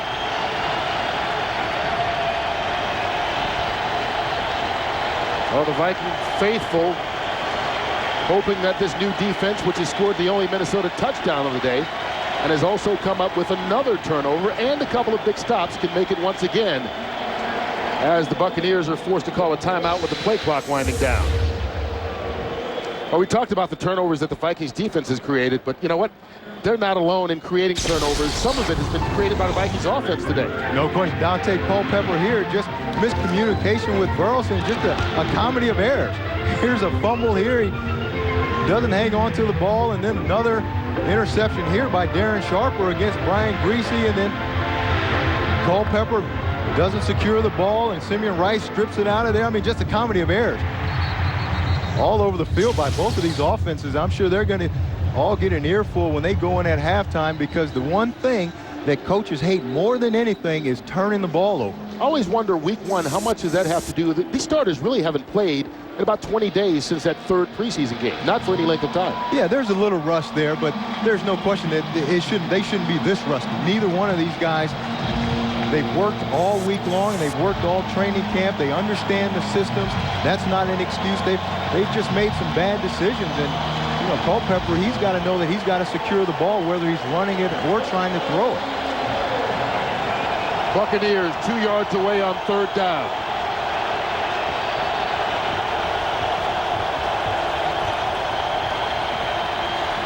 Griese has time and completes it. Alex Smith, his second touchdown catch of the game. And this took a long time to develop. Alex Smith got hung up at the line of scrimmage. He couldn't release, and then when he finally released, Griese was able to find him, but Griese made that play with his legs by buying enough time to allow Smith to release. Third round pick out of Stanford has both scores this afternoon for the Tampa Bay Buccaneers as Matt Bryant puts the extra point through, and Tampa Bay takes his first lead of the ball game, 14-7.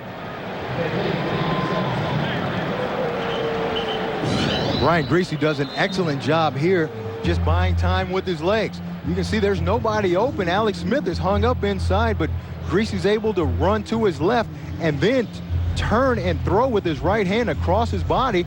It puts it right on the money to Alex Smith. That's an excellent play by Brian Griese, but Alex Smith, being the rookie, he got hung up at the line of scrimmage a little too long. I'm sure Brian's going to talk to him about that, because that's a shot that he took right there from Spencer Johnson that he doesn't want to take.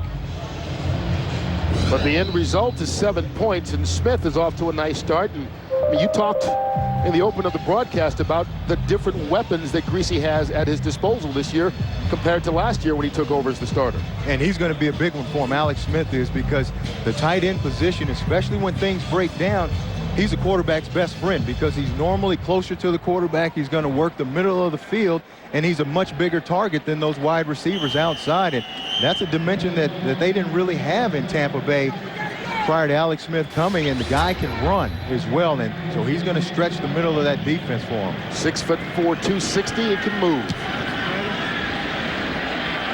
Mewelde Moore from the 6. Stood up by Marquise Cooper right on the 20-yard line. Let's check in again with Jay Glazer. Jay? Mr. Glazer. Well, we're having technical difficulties with Jay right now in that he's not answering. Jay. But he is down there. We will find him, wrap him over the head, and make him talk. Yeah. In the meantime, we'll go back to talking about football on the field right now. Ball spotted at the 22-yard line.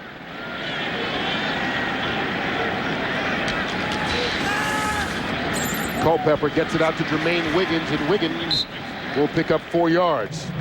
All right, someone slapped Jay upside the head, and I think he's ready to go now. Jay? That's what happened. Somebody almost knocked me out down here, Kurt. We see Dante Culpepper out here, and he's out here, obviously, without Randy Moss. Well, yesterday, Dante said, I truly think that I'll be better in this offense. This is not a slight to Randy, but I'm a better quarterback when I don't have to focus on one guy. Hasn't happened so far. I think he does miss Randy Moss a little bit today, guys. All right, as Michael Bennett gets the carry and doesn't get far.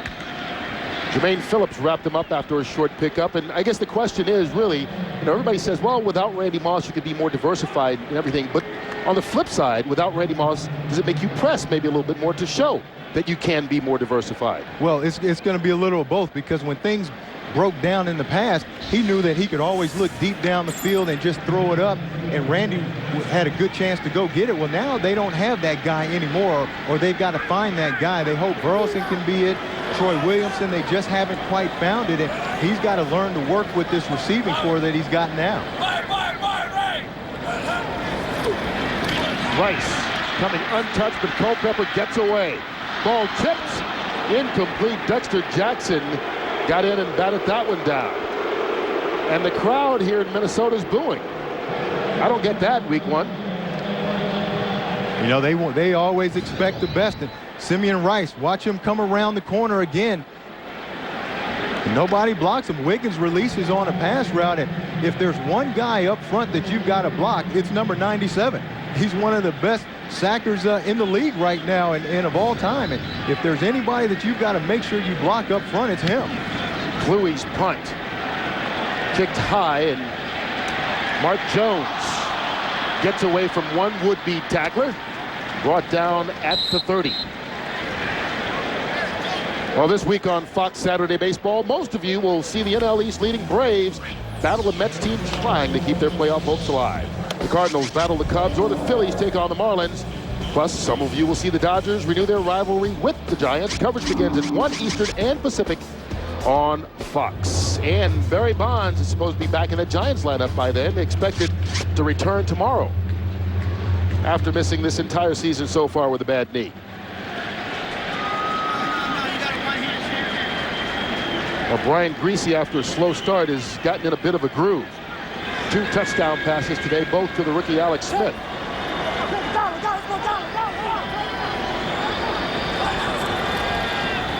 This pass out to Michael Clayton. Ball comes out of bounds, but a big hit laid there. I believe it was Darren Sharper, who's made a couple of big plays today, that knocked that ball out. Yeah, and Michael Clayton is a big, strong, tough guy. But you got to learn that in the NFL, you got to keep your feet on the ground, man. Once you leave your feet and you're in the air, you're wide open for everybody. Just take a listen to this. Ouch. I don't care how big and how tough you are, you're not going to take too many of those shots and have a very long career. Cadillac Williams. And Williams will pick up 5 yards on the run. And I'll tell you, Darren Sharper has indeed made an impact so far. People wondered how much he had left in him after last year in Green Bay, and the Packers let him go in the offseason. But I think a lot of people forgot he was playing with a knee injury most of the year. And here's a look at the flip side of number 42. His favorite Halloween costume was Casper the Friendly Ghost when he was 5 years old. He said they took a pillowcase and just cut some holes in it, and he wore it as Casper the Friendly Ghost, and all his friends teased him, and he had a paper plate over his face, and they were like, well, who are you supposed to be, man? He was trying to tell him Casper. Well, the Ghost getting burned on that one as Joey Galloway makes the catch deep in the Vikings territory. 35 yards on another big reception by Galloway. That takes us to the 2-minute warning. Buccaneers on top and looking for more. Fox NFL Sundays, sponsored by Two for the Money, starring Al Pacino, Matthew McConaughey, and Rene Russo. In theaters everywhere October 7. Now what's 900 King? That's me. I don't lose. Lean and hungry and offensive brute. Run, pass, or boot. And defensively, he's rough, tough. Cincinnati Bengals. That's the team we're gonna cheer. Ball today here on CBS with the U.S. Open Men's Championship between Bengals. Put some points up on the board and win a game for Cincinnati.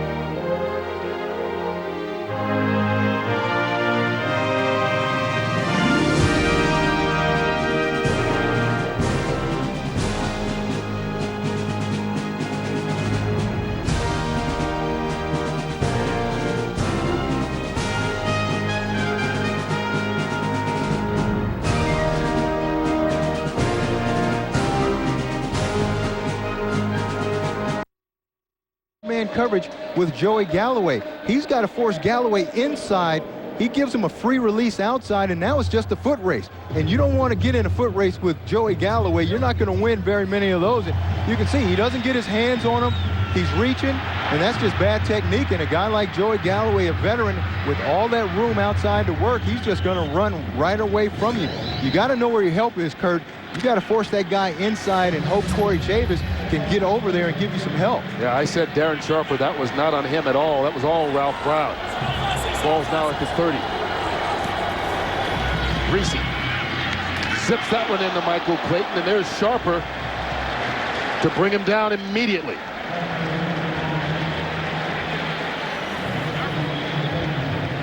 Darren Sharper, he's been all over the field this first half. Made some big hits in the running game and in the passing game, and he felt like he had something to prove this year. Like you said, he was injured last year and took a lot of criticism. And he said being a mature guy, it really didn't bother him that much, and he was just going to come out and show everybody he was still a great player. And Cadillac Williams picks up the first down for the Bucs. You know, we talked about Greasy kind of getting in a groove of late. I mean, he's really turned the corner here from the way he started out this ball game. He really has. He's settled down. He's made some good throws, and they're easy throws. They're throwing a lot of slants, a couple of screens. The ones that Alex Smith are short throws also, but that kind of got him settled down, and he's not pressing, trying to go down the field. Two tight ends to work with here on first down. Michael Clayton goes into the backfield. Greasy sacked. Pat Williams, the free agent pickup from the Buffalo Bills, getting the first sack of the day for this Vikings defense.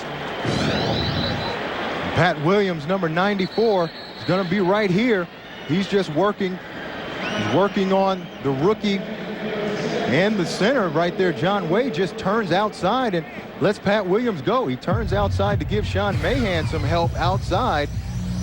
You can't let Pat Williams go inside. Those guys, those Williams boys inside, Pat and Kevin, you got to make sure those guys are taken care of. And of course, Williams, one of the 5 new faces on this Vikings defense. They've also shifted guys into a couple of different positions, but a lot of this really has been made because of the trade of Randy Moss. I mean, you see the $42 million that he would be owed. They were able to take that and turn it into a lot of new faces on defense via trades like Sam Coward and Napoleon Harris, who came over from Oakland, but also free agent pickups as well. And that's key, because people think they just traded Randy Moss for Napoleon Harris, and now Troy Williamson is supposed to replace him, and you know, that's all people see. But when you break it all down, and the NFL is all about dollars now in the salary cap, they were able to take those dollars that were allocated to Randy Moss and spread that around and bring these guys in on defense. Well, the defense has shown flashes, but they're down by 7. Greasy, pump fakes, going for the end zone again. This time, Galloway, the intended receiver, but it's overthrown. 31 seconds away on the game clock from the Visa halftime report. JB, Terry, Howie, and Jimmy with all the scores and highlights from around the league on this opening weekend. Plus our Fox Sports ticker will have up to the second stats. That's all coming our way on the Visa halftime report. Here in Minnesota, Kurt Menefee, Jay Glazer on the sideline, and my new partner in the booth, J.C. Pearson, has the Buccaneers on 3rd down. Handed off to Carnell Williams, and he, not even close, will be stopped by Keith Newman. And that was a very conservative, safe play. They didn't want to turn the ball over. They figure they can get 3 points out of this and go into halftime up by 10 points. And, you know, if they can do that, I think they'll feel good about themselves with the way they played this first half.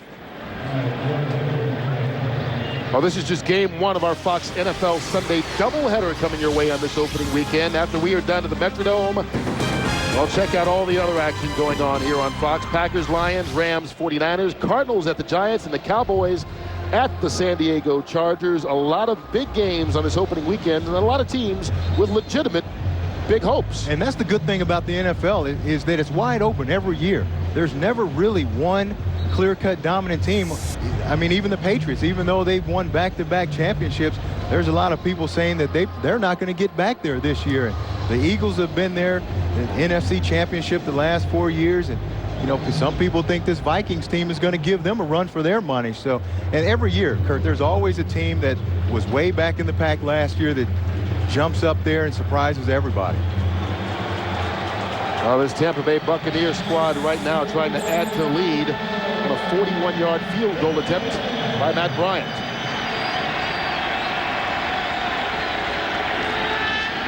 It's up, and it's good. And so Matt Bryant extends the lead to 17-7 in favor of the Bucs. And that was big for them, Kurt, because their field goal kicking last year was terrible. And John Gruden said they're hoping that Bryant can come in and he can solidify that spot and give them the 3 points when they stalled down here in scoring territory, and that's exactly what he did. And that's big for them because they've struggled in that area for a long time. Last couple of years, in fact, they've been last in the league in field goal accuracy, 65% last year, which, I mean, when you talk field goals, that's not just bad. That's almost unheard of. It's atrocious. It is. And whenever you have a chance to get points on the board, you've got to get them on the board, because this league is so tough that, you know, difference of one field goal here or there make the difference in the ball game.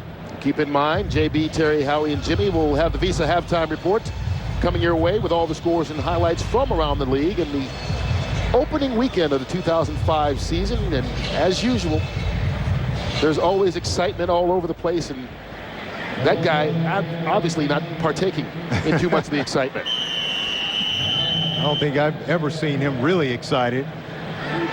Well, he was when you walked in the building at the beginning, and then he calmed down. I don't know what happened. I think he thought I was somebody else, actually. Here's Matt Bryant to Mewelde Moore from the 4.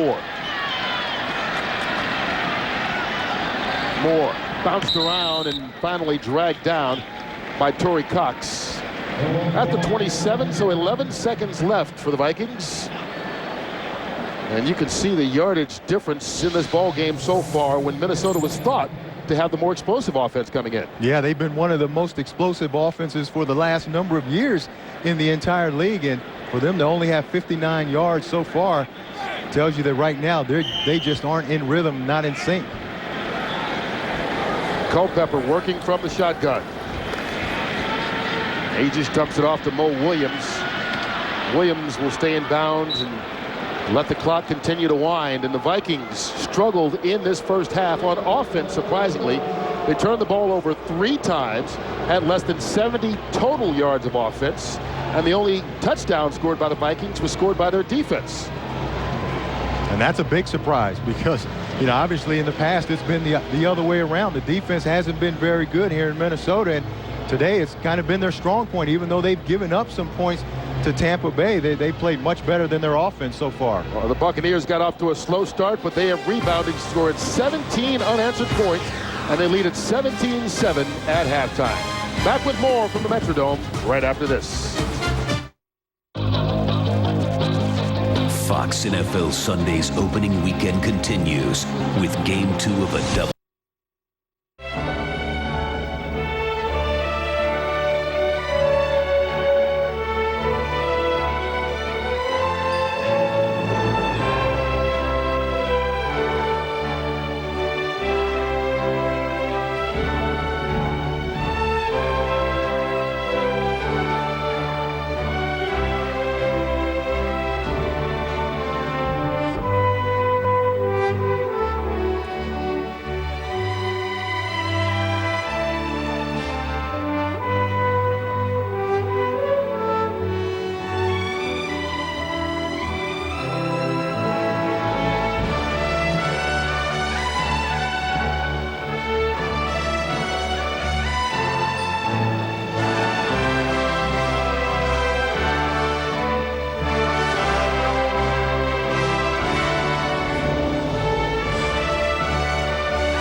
Time, those of you watching Tampa Bay and Minnesota. Minnesota, many said, would be better offensively without Randy Moss. Well, LSU alum, Louisiana native Michael Clayton of Tampa Bay has an LA on his eyelid. That's right, for Louisiana, supporting the Hurricane Katrina relief effort. Brian Greasy, though, stares down his receiver, Darren Sharper. He pulls in front of it, takes it 88 yards. Interception return, touchdown, 7-0.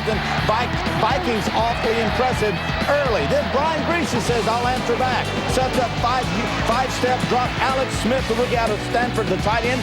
23-yard reception. It's 7-0. Greasy, 2 touchdowns, 2 interceptions. Play action at the goal line.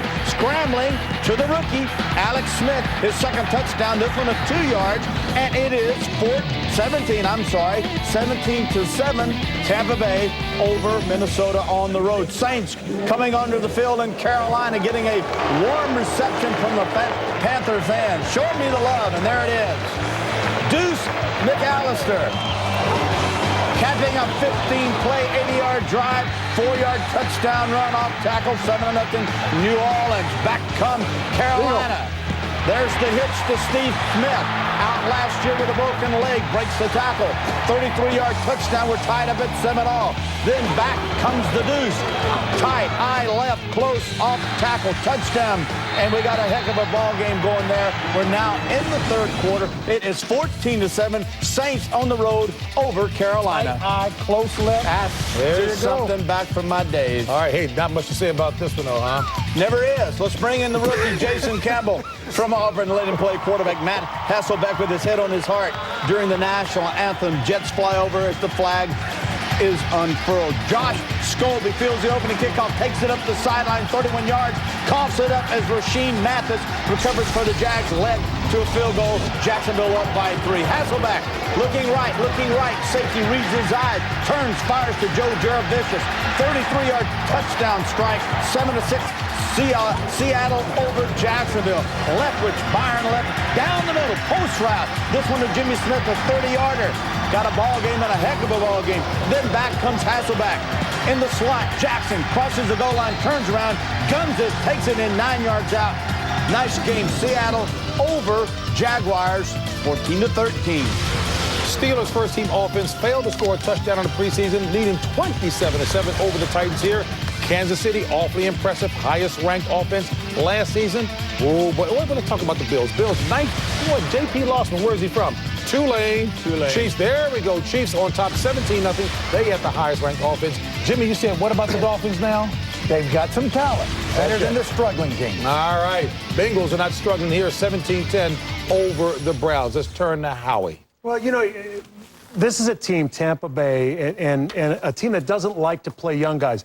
Mark Clayton last year, great receiver, burst onto the scene.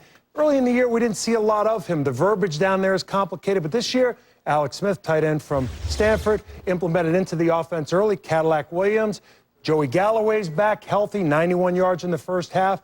This is an offense that can put some points on the board, and if they get the kicking game stabilized, they lost 2-3 games last year just on kicking alone. This Tampa Bay team could be pretty good offensively. Tampa playing good. Minnesota, 66 total yards, 4 first downs, 3 They're a turnovers. better team without Moss, though. Oh, yeah, well, without Moss, they can focus. They better focus on protecting that football. And they'll get along better. When they lose games, they'll get along better. You're always big on getting rid of complicated talent, right? Don't forget, they lost their offensive coordinator, Scott Linehan's doing a nice job down in Miami. So that's for the playoff. You're talking about the playoff now. No, they got a little bit of talent. Miami, you said there's some togetherness now while they're maybe losing. We'll let you know the second half will continue right after this.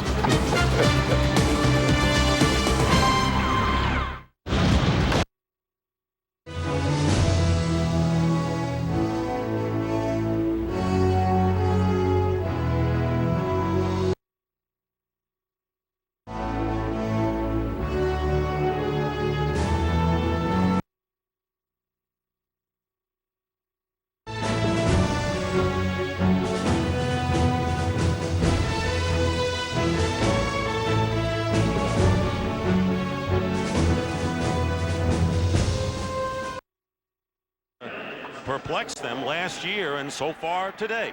Well, there weren't many categories on the offensive side of the ball that the Chicago Bears weren't last in the NFL, and that's the reason that Ron Turner has been brought in. But We talked about the importance of points right here, but because Chicago has been ineffective moving the ball, how many more opportunities will they get down here? Maybe more important for them to get the touchdown than the 3. 3rd and 4. The ball is at the 17 of the Redskins. And Kyle Orton looking to throw, and his pass is caught by Muhammad, and he appears to have enough for the first down. Muhsin Muhammad with the catch, and let's see where they spot the ball. They had to get to the 13.5-yard line, and it is a Bears first down. Kyle Orton with a big 3rd down conversion right there. Gets you 3 more sets of down, a chance, gets it to Muhsin Muhammad on the move. And you talk to Ron Turner and you ask him, there's so much expectations on Muhsin Muhammad, but he said everything and more. What, 7 more touchdown passes last year for Carolina than the entire Bear receiving corps, going into the end zone and beyond. With Muhammad, the target was Kyle Orton, bringing up 2nd down. This is the area of the field that will be a challenge for Kyle Orton because, you know, Lovie Smith is worried about how he'll perform against the zone defense. You get into the red zone.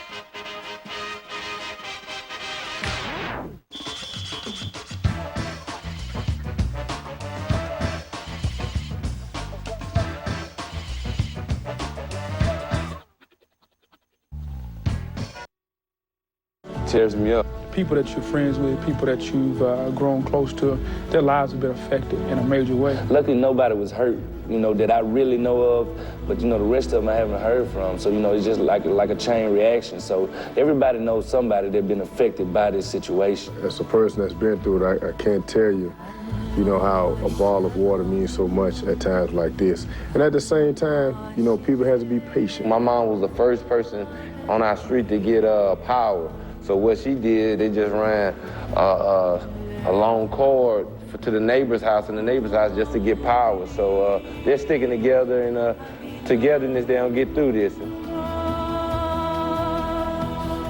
Obviously, so many players in this game and around the National Football League affected, like all of us are, by the tragedy going on down there on the Gulf Coast over the last couple of weeks, and our hearts and prayers go out to them. No question. I think everybody in this country was either affected directly or indirectly. And I'm just glad that we're playing some football now, and hopefully we can provide all those people down there at least a few hours of entertainment to kind of get their minds off of the tragedy. And a place to watch something other than the tragedy going on all over television for 24 hours a day. And right now, you know, Derek Brooks and his family went through that just last year, being raised in Pensacola and being affected by the hurricanes, plural, that affected their area last season. And right now, Brooks and his team have to be pleased with the performance they had after a slow start in the first half of this ball game. Buccaneers leading at 17-7. Minnesota really struggling after that opening drive on offense as Matt Bryant kicks it off to the Vikings. Troy Williamson, their first-round pick, will pick it up on a hop. Williamson will be stopped. His penalty markers come flying.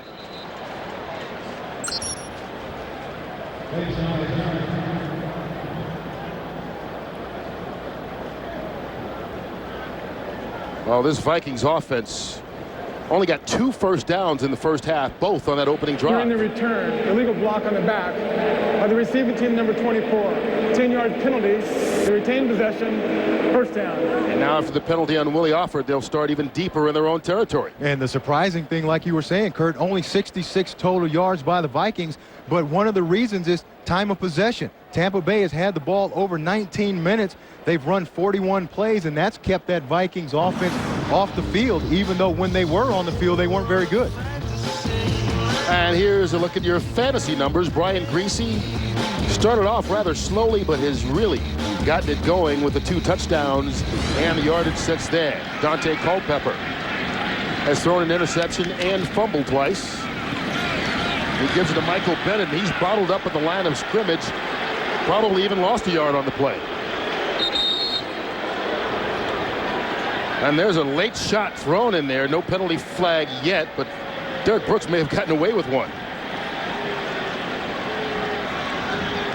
You know, one of the problems with this offense, Kurt, is Dante Culpepper has been under so much pressure the entire first half, and they've playing with Marcus Johnson, a rookie at guard, but they've gotten pressure everywhere. And you can see inside he's gotten pressure. He's gotten pressure from the outside from Simeon Rice. He really doesn't have time to set his feet and throw the ball. You see him take a big shot there on the interception. This was just a miscue by him, but Simeon Rice and Booger McFarland, those guys up front have really been getting a lot of pressure on Culpepper. Yeah, so far in this game, this offense, 5-yard penalty, still second down. This Vikings offense has not been able to get anything going when they hold on to the ball or turn it over. And you can see they're just going backwards and backwards. And obviously, you know, everybody's going to talk about without Randy Moss.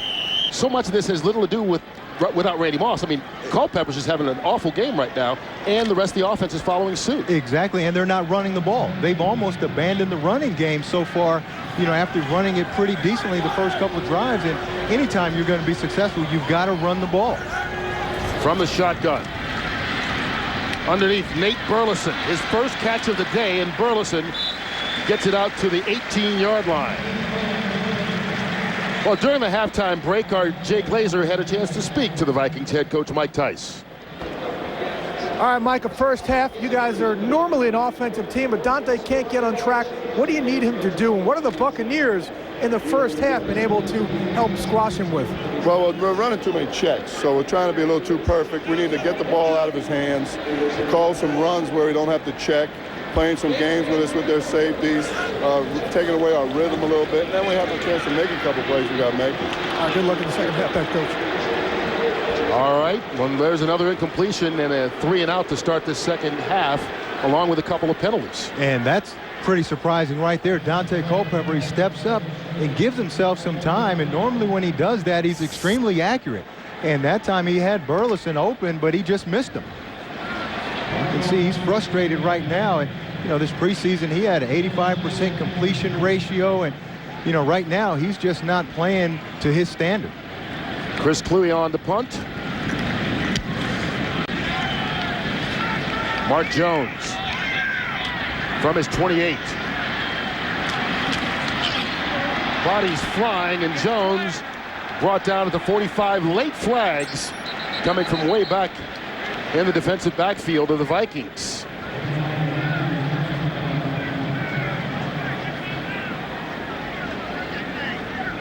And there's lots of jawing going on here to start the second half. And you got to assume, as we can only do up here, a lot of it is just the frustration the Vikings are feeling right now with the expectations they had coming into this game. Yeah, no question about it. And there were 2 fouls, both by the receiving team, both during the return. Both of them illegal block in the back.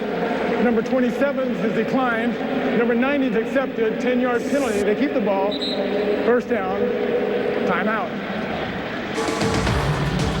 Timeout here early on in the second half as the Buccaneers will take over for the first time.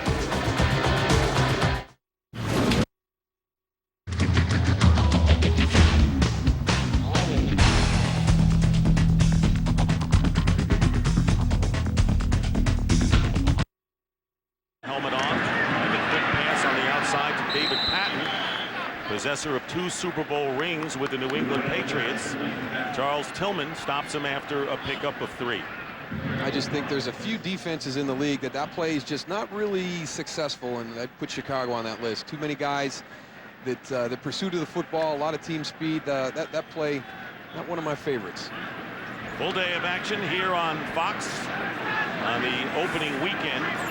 Cowboys and Chargers. Most of you will see that coming up next. Packers and Lions for some of you. Here is Brunell and James Thrash with the reception up to the 41-yard line. So, Darryl, let's talk about some of these games, opening games. And, of course, Drew Bledsoe, the new quarterback for the Cowboys. San Diego Chargers surprised last year. Yeah, Antonio Gates not going to play, the big tight end. The Cowboys, new look on defense, playing very well. The Packers is a team that I'm interested to see. It's a lot of question marks about which direction that team is going to go. They've won the NFC North the last 3 years in a row. I think they're going to get a strong challenge from all three teams in that division. 3rd down and 6 from the 41-yard line of Washington. Brunell out of the shotgun gets the rush, completes it to Thrash, and he's got the 1st down.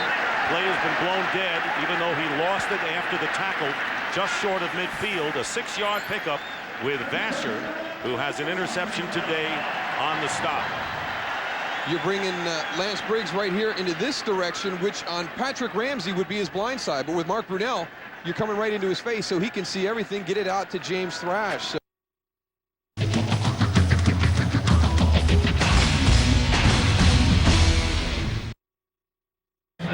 Leading at 17-7, Brian Greasy in control. Hands it off to Cadillac Williams, and Williams stutter steps, picks up 3. You know, Brian Greasy in that first half, he started off a little slow throwing the interception, but then he settled down. His offensive linemen settled down. They started giving him some time to throw, and then he started picking the Vikings apart. You can see here, moving to his left, going a touchdown to Alex Smith, and then going down the field with Joey Galloway. But they did a good job of mixing in the short, quick throws, and then he had enough time to work in the intermediate throws and really had this Vikings defense on his heels. Greasy on 2nd down. Dropped. Michael Clayton, the intended receiver, and he's dropped a couple of them today. Penalty flag in the backfield as well. Holding, offense number 79. 10-yard penalty is still 2nd down. Well, Sean Mahan, the right guard, called for that one, and we got to put in a call to JB for another game break. Hey, Kurt, the Redskins need to put in a call. Talked about turnover plague last year, again this year. Antonio Brown fumbles on a kickoff return to open the 2nd half. Bears capitalized. Thomas Jones, 1-yarder. That capped the 7-play, 23-yard drive. Bears on top by 1 in the 3rd. Back to Kurt Menefee. All right, JB. Well, the Chicago Bears, talk about quarterback issues, is starting a rookie, their 3rd starter already, and we're at opening day. Delay, 5-yard penalty, still 2nd down. Well, this 2nd half for both teams starting a little sloppy, much like the beginning of the game did. Yeah, it wasn't. In Tampa Bay, they do a lot of shifting, a lot of motioning with their offense to try to create confusion on the defense, and sometimes they take a little too long to do that and got called for delay a game. But that's one of the things they want to do on offense also with all that is try to create confusion. And here they go, shifting again. Here comes the motion. And after all that, they just hand it off to Cadillac Williams. And Cadillac is chased down from behind by Sam Cowart. Yeah, you're right. After all that, it's just a basic run play. And really, that's all they want to do is try to create some confusion, because every time you move, the defense has to adjust. And they're either going to run a guy across the formation with the motion, or they're going to check to another coverage. And what Tampa's hoping is that they're going to get confused, and somebody's going to blow an assignment somewhere, and you're going to be able to hit them for a big play. On 3rd down, the Buccaneers looking for the 31-yard line. Greasy, Clayton, 2nd effort. We'll see where they spot it. He needed to get to the 31. I think he's going to be just short. You know what? Actually, he needed to get even farther than that. He needed to get the 41. The 41, so he's way short now. I forgot about the penalty. Yeah. The 31 was the original line of scrimmage. Right. Here's Michael Clayton. He's just going to come up and run this option route against the zone